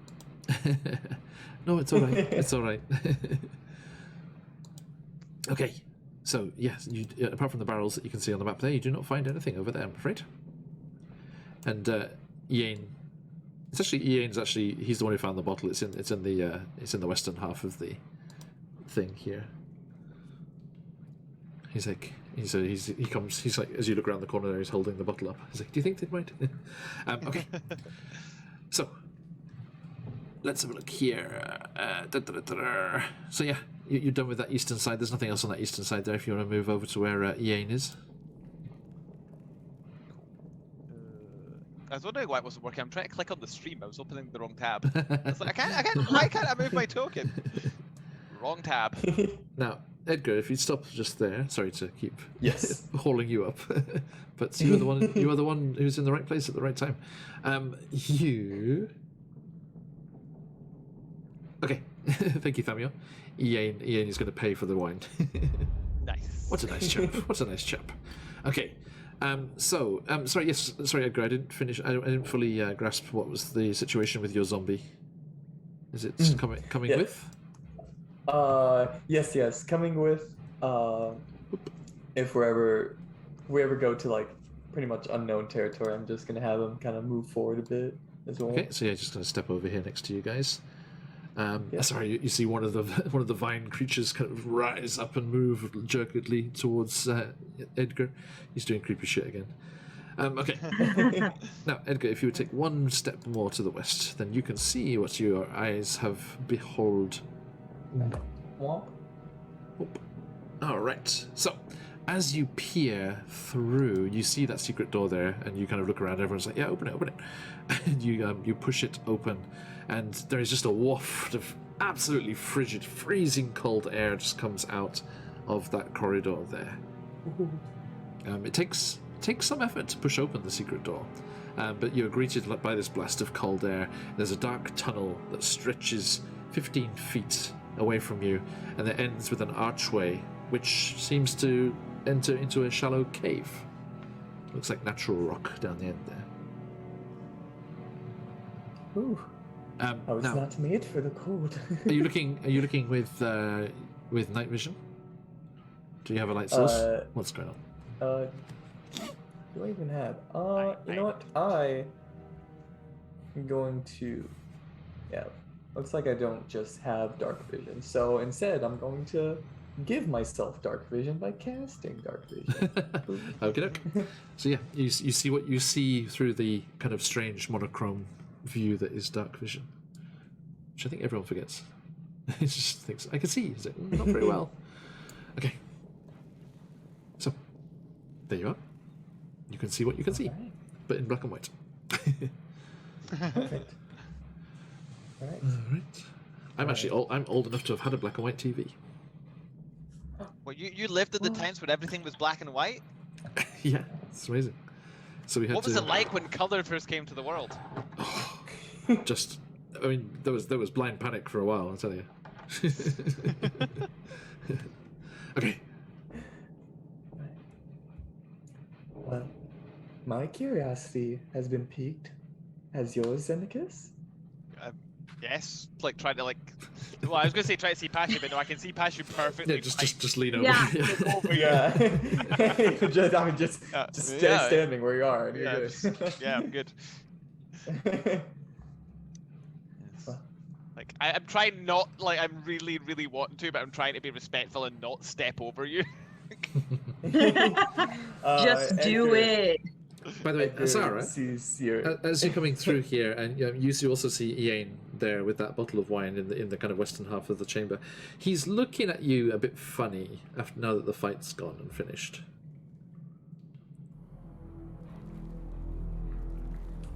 A problem, sir? Oh no, Asara, wasn't it? Mm-hmm. No, I was just how shall we say, pleased that you and your friend restrained yourselves during the fight. I went Welsh there for a second. I thought you were trying to be Welsh the whole time. I thought you were going for Welsh the whole time. I'm going for soft I Scottish. It's tricky. No concept of difference. It's not. It's not Torchlight. It's Doctor Who. I mean, like Doctor Who is so associated with like always turning up in Wales that I still thought it was Wales. Sorry, I can't do this stuff. I can do like just a harsh Glaswegian. That's something I can definitely hold on to. Let's do Welsh. What does Welsh sound like? How's it different? It's very sing-songy. It's like, oh well, hello there. How long have you been around to these parts? I don't believe that I'm from the valleys myself. So, So me, I an like how everyone who's doing a uncultured... Welsh accent has to say the word valleys. It's like a law. right? It's one of the words that helps you find it, right? Yeah. These different ones have the words The that find it. valleys. From the valleys. And my aunt is full Welsh, and my cousins speak Welsh as well. From an untrained American ear, it just sounds like very light Scottish to me. Wow. Yeah, Ouch. I have there's no differentiation for me for the Welsh accent at all, in the least. Essentially, okay, because I thought native speakers could pick up on the different accents like that, because and my Japanese students can't. I was like, oh, that person, listening to the CDs, they use lots of different accents. It's like, oh, that person's Welsh. Oh, that was an Australian. They're like, okay. English, John. It's English. It's all Well- English. Yes, also true. Also true.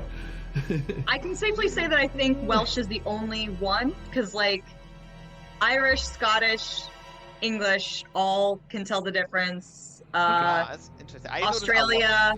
A lot of Americans seem to struggle between Irish and Scottish. I found, like, if I speak to some American people the first time, and they're looking at me like, I don't want to be rude, but I need to ask, are you Irish or Scottish? I can see it being an ish, like if I first met someone and I didn't want to be, I don't know, maybe people are just being nice because they're Anyway, like, I don't want to assume I know I'll get punched. My inability to do Ian's accent aside. Sorry. No. So yes, yeah, he says that. He's like, I thought you were yes, very, very restrained, the both of you. Well, I guess we're trained well since we're just basically animals, huh? And then she just starts to like ignore him. I'm gonna like motion for I'm really annoyed now, and I'm gonna motion for Xenakis to move forward. Like, let's. Did I hear that, or was that like just kind of said like quite quietly, like because I was like dealing with No, like the two of you are right there. I give him a look as if to go like, I'm going to assume that you didn't say what you just said. What is that? I know, I'm thinking that in my head. Oh, okay. Unless he can read minds, that's very impressive. He kind of beckons towards you actually, as the others are kind of looking down that corridor. Yeah. Step over there.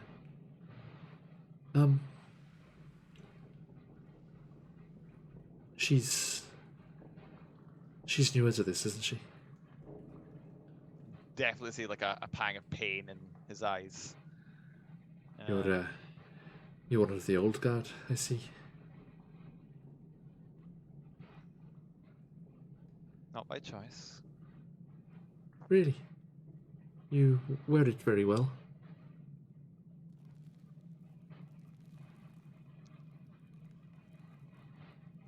What do you know of it?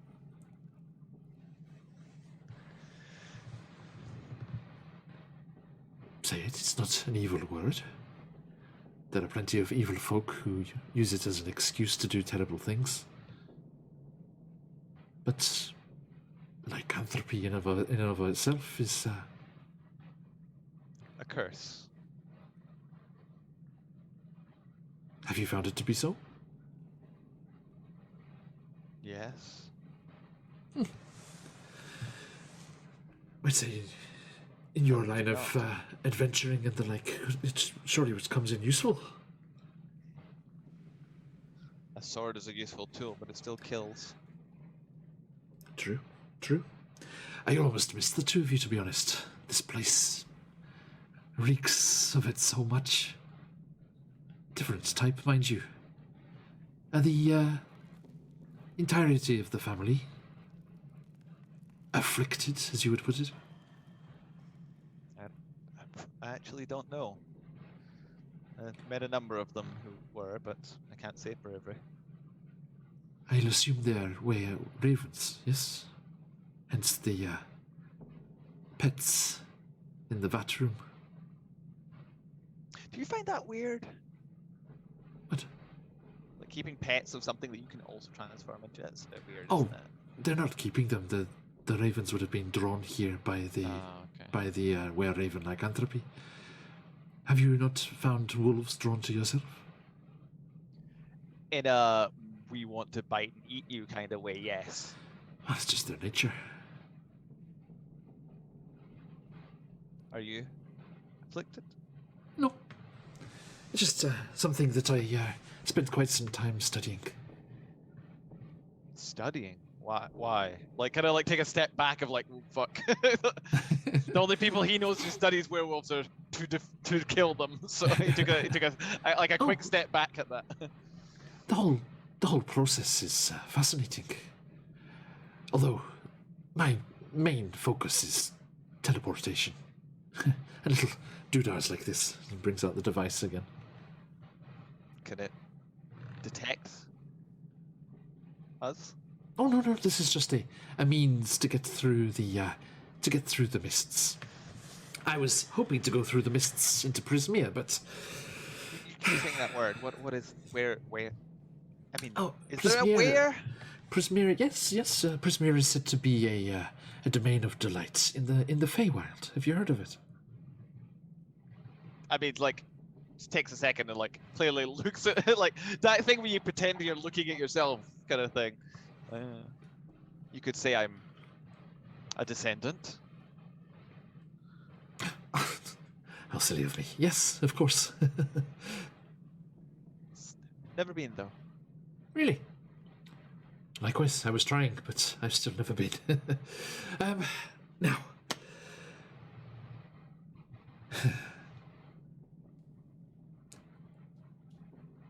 How much do you know about lycanthropy? Not nearly as much as I've forgotten. I do have all of my resources still, though. With all you? the books and things. No, as if I only have holsters for two books at a time. These are more planar related things here. You're related to my desired journey. Where you're from, do they have a cure? Oh, apart from the regular celestial means. But that won't help your friend, will it? No. You've already tried, haven't you? How do you know? It's written all over your face. I've got Irish now, sorry. I cannot pin it down at all. You just go through the hall of the British Isles. You'll be fine. You're right there, mate. I need to take a poll. How many people are watching from the UK? If it's not many, you don't have to worry about it because everyone else can't tell the difference. It's okay. Luckily, Michael's been very, very nice and not giving me any lip about it because, you know, Soteris has donated me a wild magic surge, quote unquote, to use on the first player that gives me significant lip. Which I had predicted was going to be you, Michael, but... I thought it was on purpose. I thought that like the accent thing was on purpose. I did not think that it was not on purpose. So No, I cannot do it. so wait, so now I can give you lip. Excellent. Wait, that's waiting in the wings. Although I Turn don't me. Michael's like, have turn me into a sheep. Turn me into a Not sheep. again. Not again. I was about to say I don't have a blood hunter table, but I do have a blood hunter table. Yes. Uh-oh. Oh snap! Give him lip. Give him lip. Before the session's end, we'll see. So he looks, fascinated. Were you here when your friend was converted? Yes. And it was my fault. If I had just been faster, she would have been fine. I will not stop until we've cured that. Interesting. I haven't, as I said, continued my studies and looks into this field, but like I say, I have all of the resources that I was in the process of using before the fascinations of teleportation came along. Where? How far? Can we get there?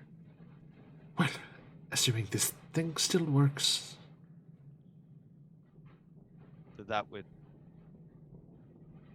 I wouldn't be here, though. Well, we could... Now that I know exactly how this thing works, and the directional thing was so close. I mean, I got a domain, if not a domain of delight. I could bring you back. And I could find a cure Potentially. for her. I mean, projects like this are always, never guaranteed, but I'd say so. When she was turned, was it a particularly large wolf? Big fucker. Yes, I thought so. Your friend was attacked by a loup-garou. Bless you. No, that's the name of the creature. Oh, I see. That's one thing I had read about. It is a frightful creature. Much more powerful than, if you'll excuse me, regular werewolves.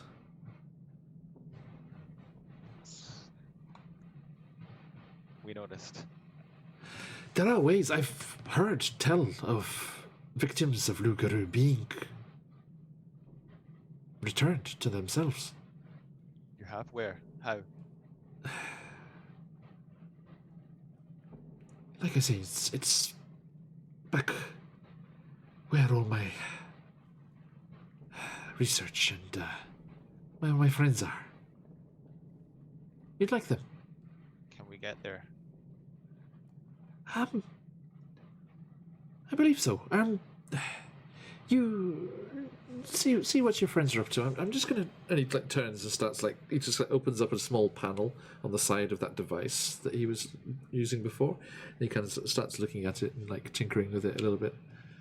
Using brings up his hand and you can see small arcane sparks going between it and the device, and you see.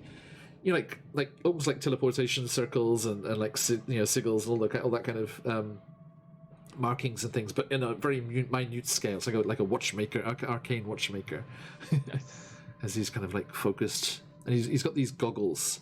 I believe, right? Was that right, Thamir? You say he had goggles of night? Sorry, let me double check. Yeah, it's got the goggles of night, but they're not regular goggles of night. They've got these strange like extra lenses on them, and he knocks down a couple of them, and is clearly focused in on the workings of this thing here. And meanwhile, this conversation has been going on. Edgar and Asara, if you'd like to move yourself where you're moving. Yep. First, Yep. before I head down the corridor, like, come on now, little one. As he waves over the little The zombie. yeah. I was so ready for Asara to be pissed. I was like, Would you call me? Would you call me? I swear to God. I like to think that Asara did think I was doing it towards her, but then she sees the zombie thing start to I see the zombie go by, and I'm like, I need to calm down. This Welsh guy's got me rattled. I need to relax. Yeah, that's right, Baron Dragabone. Arcane cell phone. I've He's a been blast. very useful. He's a blast from the Wait, past. wait. He's playing Flappy Bird. So what do you want the Flappy zombie to Raven. do? Flappy Ravens, because it was Flappy Birds, but like for some reason when you enter this domain, it becomes Flappy Ravens. the program. You can unlock the bat skin. That really tickled me. the vampiric mist version. Okay. Every time you go to different domains, you get it's like a new version of the game. It's great. It's Oh, canon. Yes, Baron Dragonborn has reminded us we do have one more NPC on its way into Chicenta tomorrow. Looking forward to meeting them. Excited. Okay. Anyway, so are you ushering them in front of you? Yes. Okay.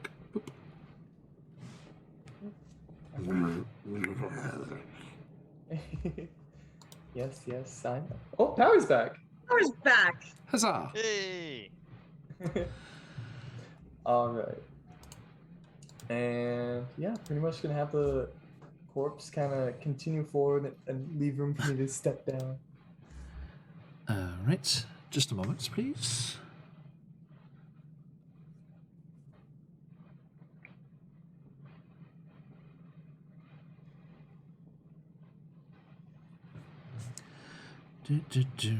Okay, so,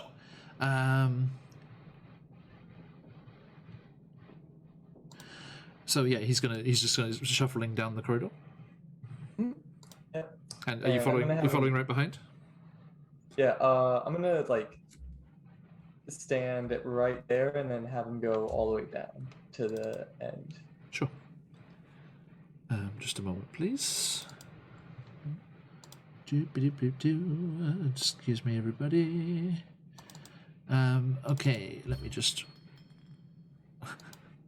Someone's is that Yane dropped the bottle. He's oh.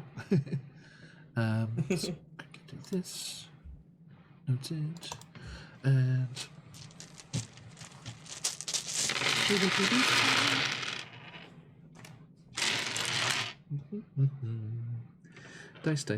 Dice. Need this one, and this one, and bless you, this one, and Sorry. this one. It's okay. So that's a lot of dice that John's searching for right now. Okay, so I had to sneeze to break up the dramatic tension of John looking for dice. yes, so the creature, this vine blight zombie that you have animated, steps there. Does it have any special statistics, or is it just like what it was before? Pretty, yeah, pretty much like it would have like zombie statistics.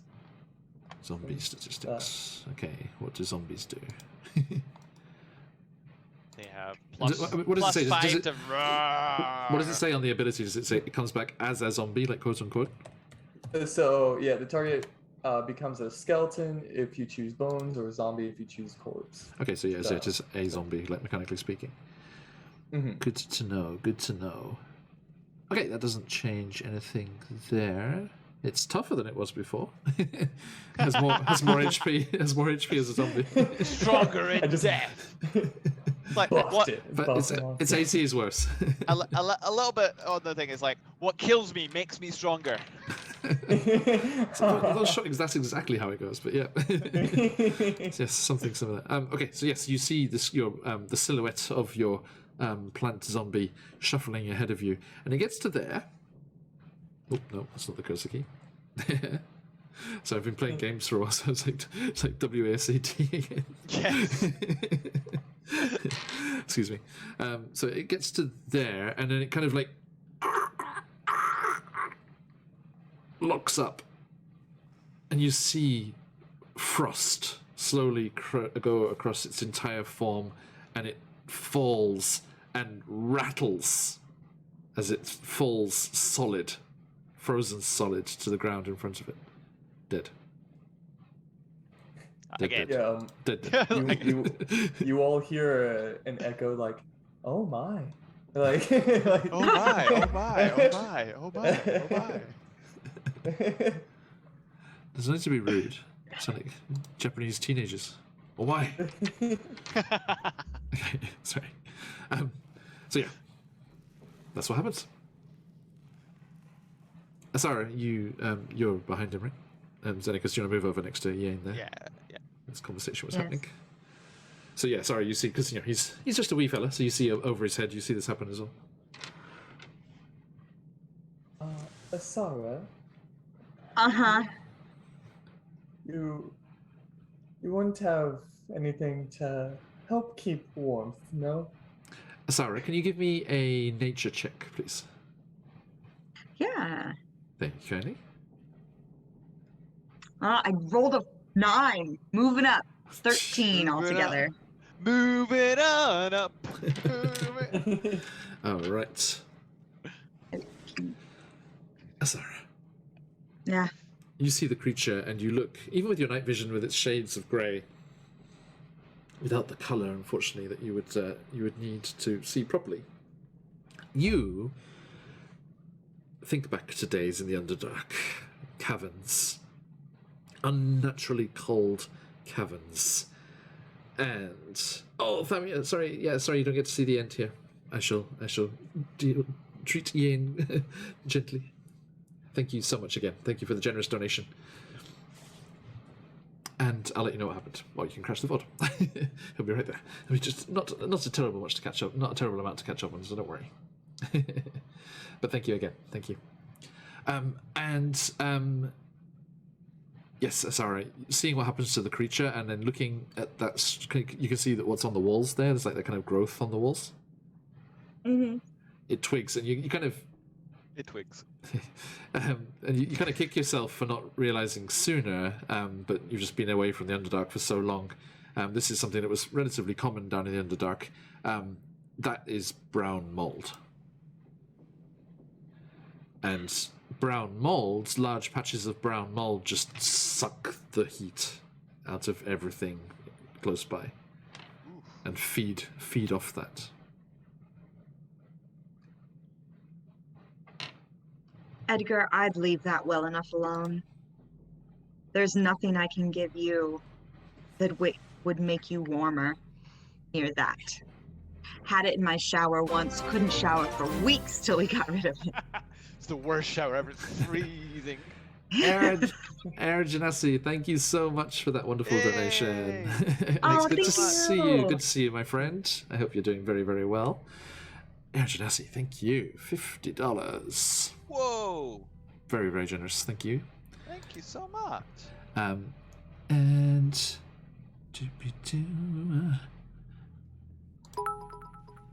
bring and bits as well. Too kind. The donation is enough, but thank you. It is always a pleasure to see you. Every day too. I haven't seen in like a proper view, but I have heard Air Genasi.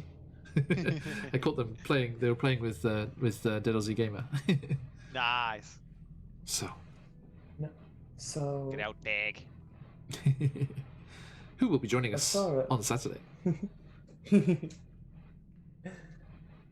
Not even flames will be of assistance? Try it. You can't. You've heard of brown mold and you know the effects and stuff, but you don't know what to do with it. Not with that roll, I'm afraid. Alright then. And I'm going to cast Fire Shield on myself. Okay. I'm Very gonna give interesting myself. It'll provide me with a warm shield. There's a little like the little spores that kind of float around ignite into flames and kind of swirl around. Covered a fireball. Oh god, he's killed himself. Okay, and with that effect Oh, on this you, what are you doing? unusually calm. I will also cast his on. Yeah, Fire Shield's not concentration, so perfect. I can use this. So I'm also gonna cast Bear's Endurance on myself with enhanced ability. Okay, what's that do? So I'm gonna have advantage on Constitution checks, and I also gain 2d6 temporary hit points. Let's see. Nice. 20 temporary. Got an extra 8 temporary hit points. Excellent, excellent. Okay. All right. And Edgar will start cautiously, kind of Stepping walking forward. Yep. Okay, now you see the patches of brown mold go to where your zombie just stepped between them, and the effects did that. Asara, you see as Edgar with this fire just like kind of swirling, drifting around him as he walks down towards this thing. As he steps one space into the corridor there, you just see the brown mold suddenly animate and just come rushing along the walls, spreading, multiplying across the walls. And Edgar, I need you to make me a Constitution saving throw at disadvantage, so leveled to a straight roll with your bear's endurance. Okay. It You- likes the fire. You went the wrong way, my friend. I just told you. I Failed, told you I it failed. feeds off heat. I told you. I know, but I was thinking more heat. Yeah, I was thinking I like, want, either Makes like it hungrier. yeah, I was Thinking going of to it say, like I want to note that Asara did not intentionally send Edgar to his death, okay? Like, I feel Okay. really bad now for So, saying try it. that- She that wasn't is- trying to do this. So because you just turn around, you just see Asara just closing the door. I finally got rid of him. That is Okay. that is a 19. Problem 19. solved. It's just like wiping her Congratulations. hands. So you take half of that is, hang on just a moment here, The ice shields would have been very nice. 43 reduced to 22. Oh, Okay. ow. So So just after the brown mold. Sorry, this ambience is all too chilled out for this. This brown mold just comes just boiling along the walls, just multiplying, spreading faster and faster along. And as you do so, you just see your little spores of fire just get just gets completely obliterated as they all get drawn into the patches of brown mold on the walls. And as your fire gets drained away, you start to feel your own body's heat just being drawn out to the surface, through the skin, out through the mushroom cap. Poor little Sporlax. Sporlax. Make me Oh no. We're gonna have a character death and it be Sporlax? Game! not Winter's Tale. Don't No, look away. Look no, away. That's fine. Winter's Tale, they're gonna save us. We need cold. Raiders, welcome on in Corsair's Cove. I would like to say thank you very much for yesterday as well, Josh and Mother of Bunnies and everyone. The raid came in just as the Twitch worldwide went dead yesterday. I saw the Oh my God. the spray of emotes just as we went offline. Thank you, Morithild. Excuse me. Thank you, everyone. Welcome in. We are doing a charity stream for the tornado relief efforts going on in Kentucky at the moment. If you are able, please do consider donating to this amazing cause. We are collecting for the American Red Cross on the front line, dealing with all those poor people who have been made homeless at this time, just before the Christmas is coming. And if you are able, please do consider donating. We have amazing donation incentives from CCRPG, Arcane Library, Shard Tabletop, World Anvil, Phoenix Dice.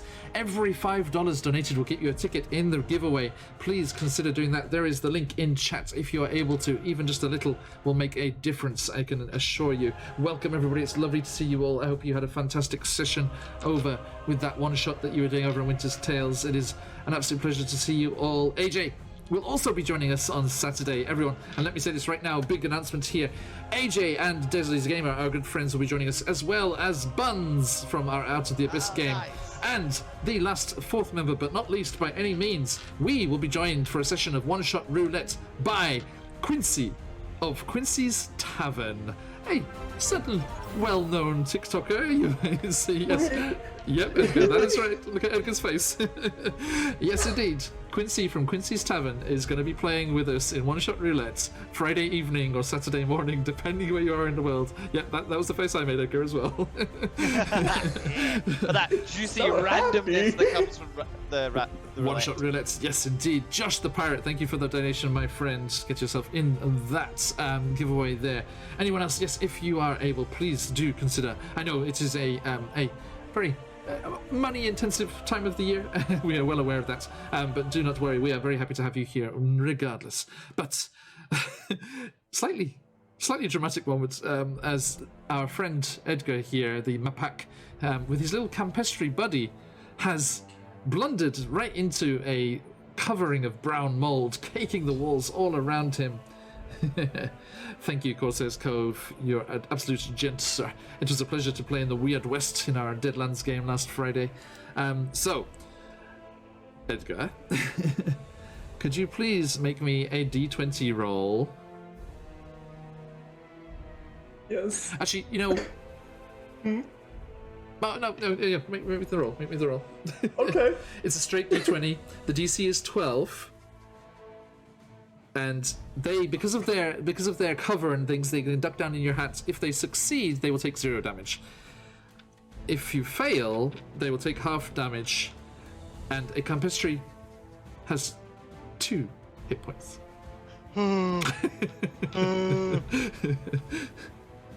See?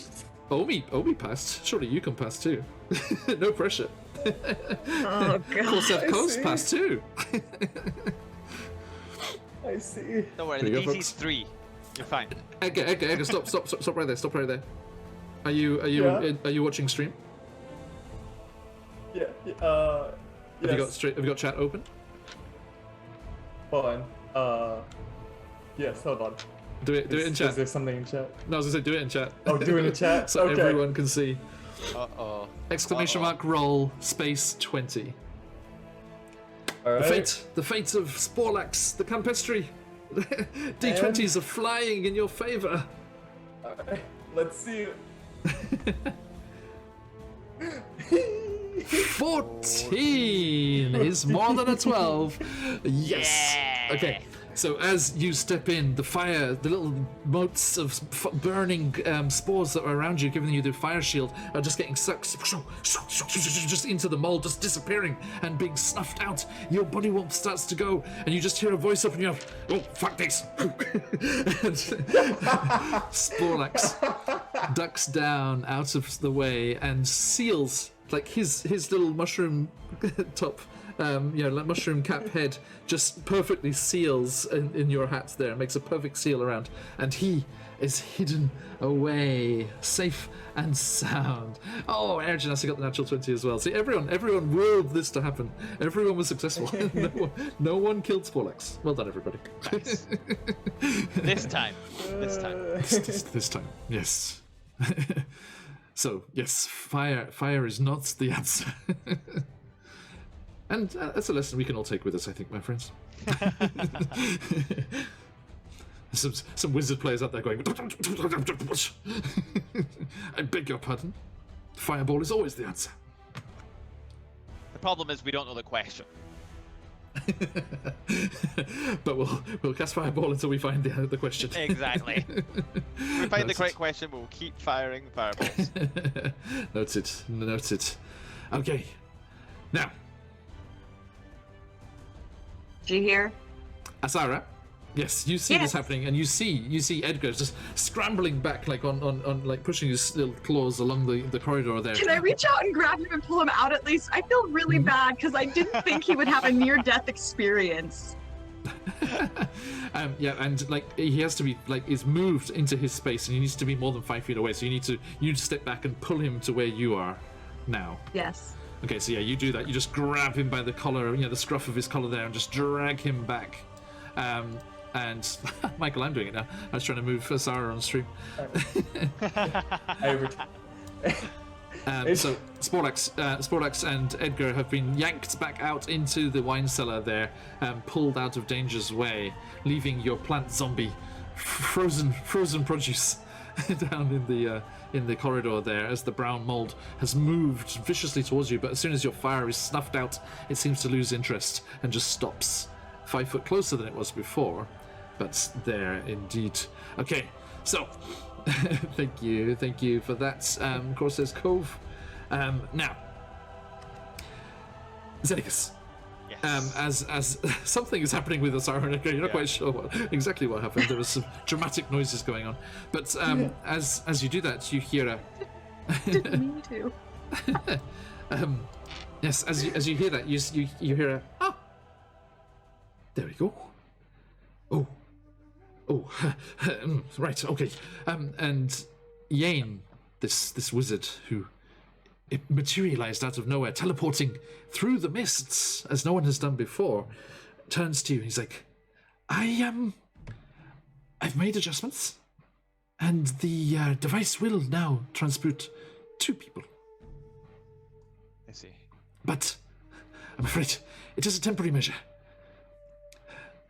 Zenicus, if you wish to save your friend, if you wish to try and find the way to reverse the curse of lycanthropy from Alugaru. You okay, sir? Can I hear this? I mean, you're this is happening. I'm busy as this with Edgar. Drama's going on. Yeah. Okay, yeah. Don't worry, there will be a chance for you to talk. I'm trying to warm up Edgar. I'm like rubbing his sides, like back in his I thought you were rubbing his cheeks, just on the cheeks. Okay. So yes. Zenicus. He turns. He's like, look, we may be able to find the answer. No promises, but this is her best chance. I'll find it. Look, there are moments to spare. Mere moments. If you have anything to say. He turns back to them. He kind of pats the Mapak on the head as she's trying to rub it, and he just kind of like looks at Sarah and just says, "We'll find a cure. I need to go. Go. You'll be fine. You will can't be just fine." leave. Yes, I can. He can. I don't have anything to throw except lethal weapons. I mean, you could just pick up Edgar's little thing. I imagine you take Sporlax. Take Sporlax. Like Flash frozen Sporlax. But no, it's fine. I will be back with a cure. How can you leave? This you points behind. Yeah. Yeah. Look, there are answers here. You don't have to leave. Leave me with what? And she goes to motion to Esmeralda, who's in another room. I'm guessing like Esmeralda's like arrived or at the point because he would want to say something to her. Yeah. That's fair. Leave me with people I barely know. Everyone's gone. You know them well. They will. Esmeralda. And he just kind of like stares her down. And she's like, take care of her. You know I will. I'll be back. You know I will. Fine. All because of me. I'm so happy to expel you from the group for my sake. Fine. He just kind of like that. You can see like that was a punch in the face. It hit him hard. He just turns away. Turns towards Ian. You better come back. And then he just kind of like, you just see like him. He just something just like gets thrown over his shoulder, and it's the little the very first adventure that Derkus went on. He found, funnily enough, before anyone else knew that he was a werewolf, he found a wolf locket, which is great because I was just sitting there going, "Are you sure that's what I find?" John's like, "Yeah, that's what you rolled at the random table." I'm like, "Random table, did I?" No, really, it's random. Meant to be. Yeah. Cross my hat.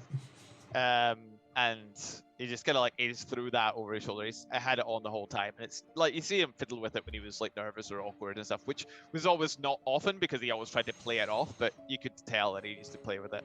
It's like, and like, while still looking away, I'll be back for it. And he's kind of like, his face is like, he's tearing up, but he's looking at Ian like, hurry up. Like, before he loses composure and like kind of thing, like now or I'll not be able to kind of act, like look on his face. He's like, well, I believe this should be configured correctly now. Yes. And he reaches up and he puts a hand on your shoulder, and he's like, it was a pleasure. I'll get him back if I can. Farewell and safe And that travels. you just see it like Xenakis turns around and go, wait, what? And then as before, you heard in the corridor upstairs that there's that faint, slow parchment tearing sound, and a faint pop, and Yane and Xenakis disappear. Sure, if I can, Asara would definitely be issuing a slew of curses and just be like, if you can, you fucking bloody well better, and like yelling, and then they're gone. And she puts the locket in her shirt, she knows that if she goes to put it on properly, that she would be shaking right now, just puts it in her shirt and turns around and is like, all right, are you done almost dying now? Just fully blaming Edgar, forgetting that she told him to like go ahead and try it. Not sad about that anymore at all. Too blinded by anger. All right, if we're all done getting hurt and dying and rolling that one, Stephanie. What now? Well, we still must clear out the rest of this building, at least to make sure no one else is here, to provide it to be a safe haven for them again. And Asara takes out her daggers and just starts, boom, knocking doors open. Boom, next one. It's Esmeralda says, I think we've done everything. There's nowhere else for them to be hiding. Well, God, I'm having massive deja vu. Sorry. Well, I suppose our work here is finished.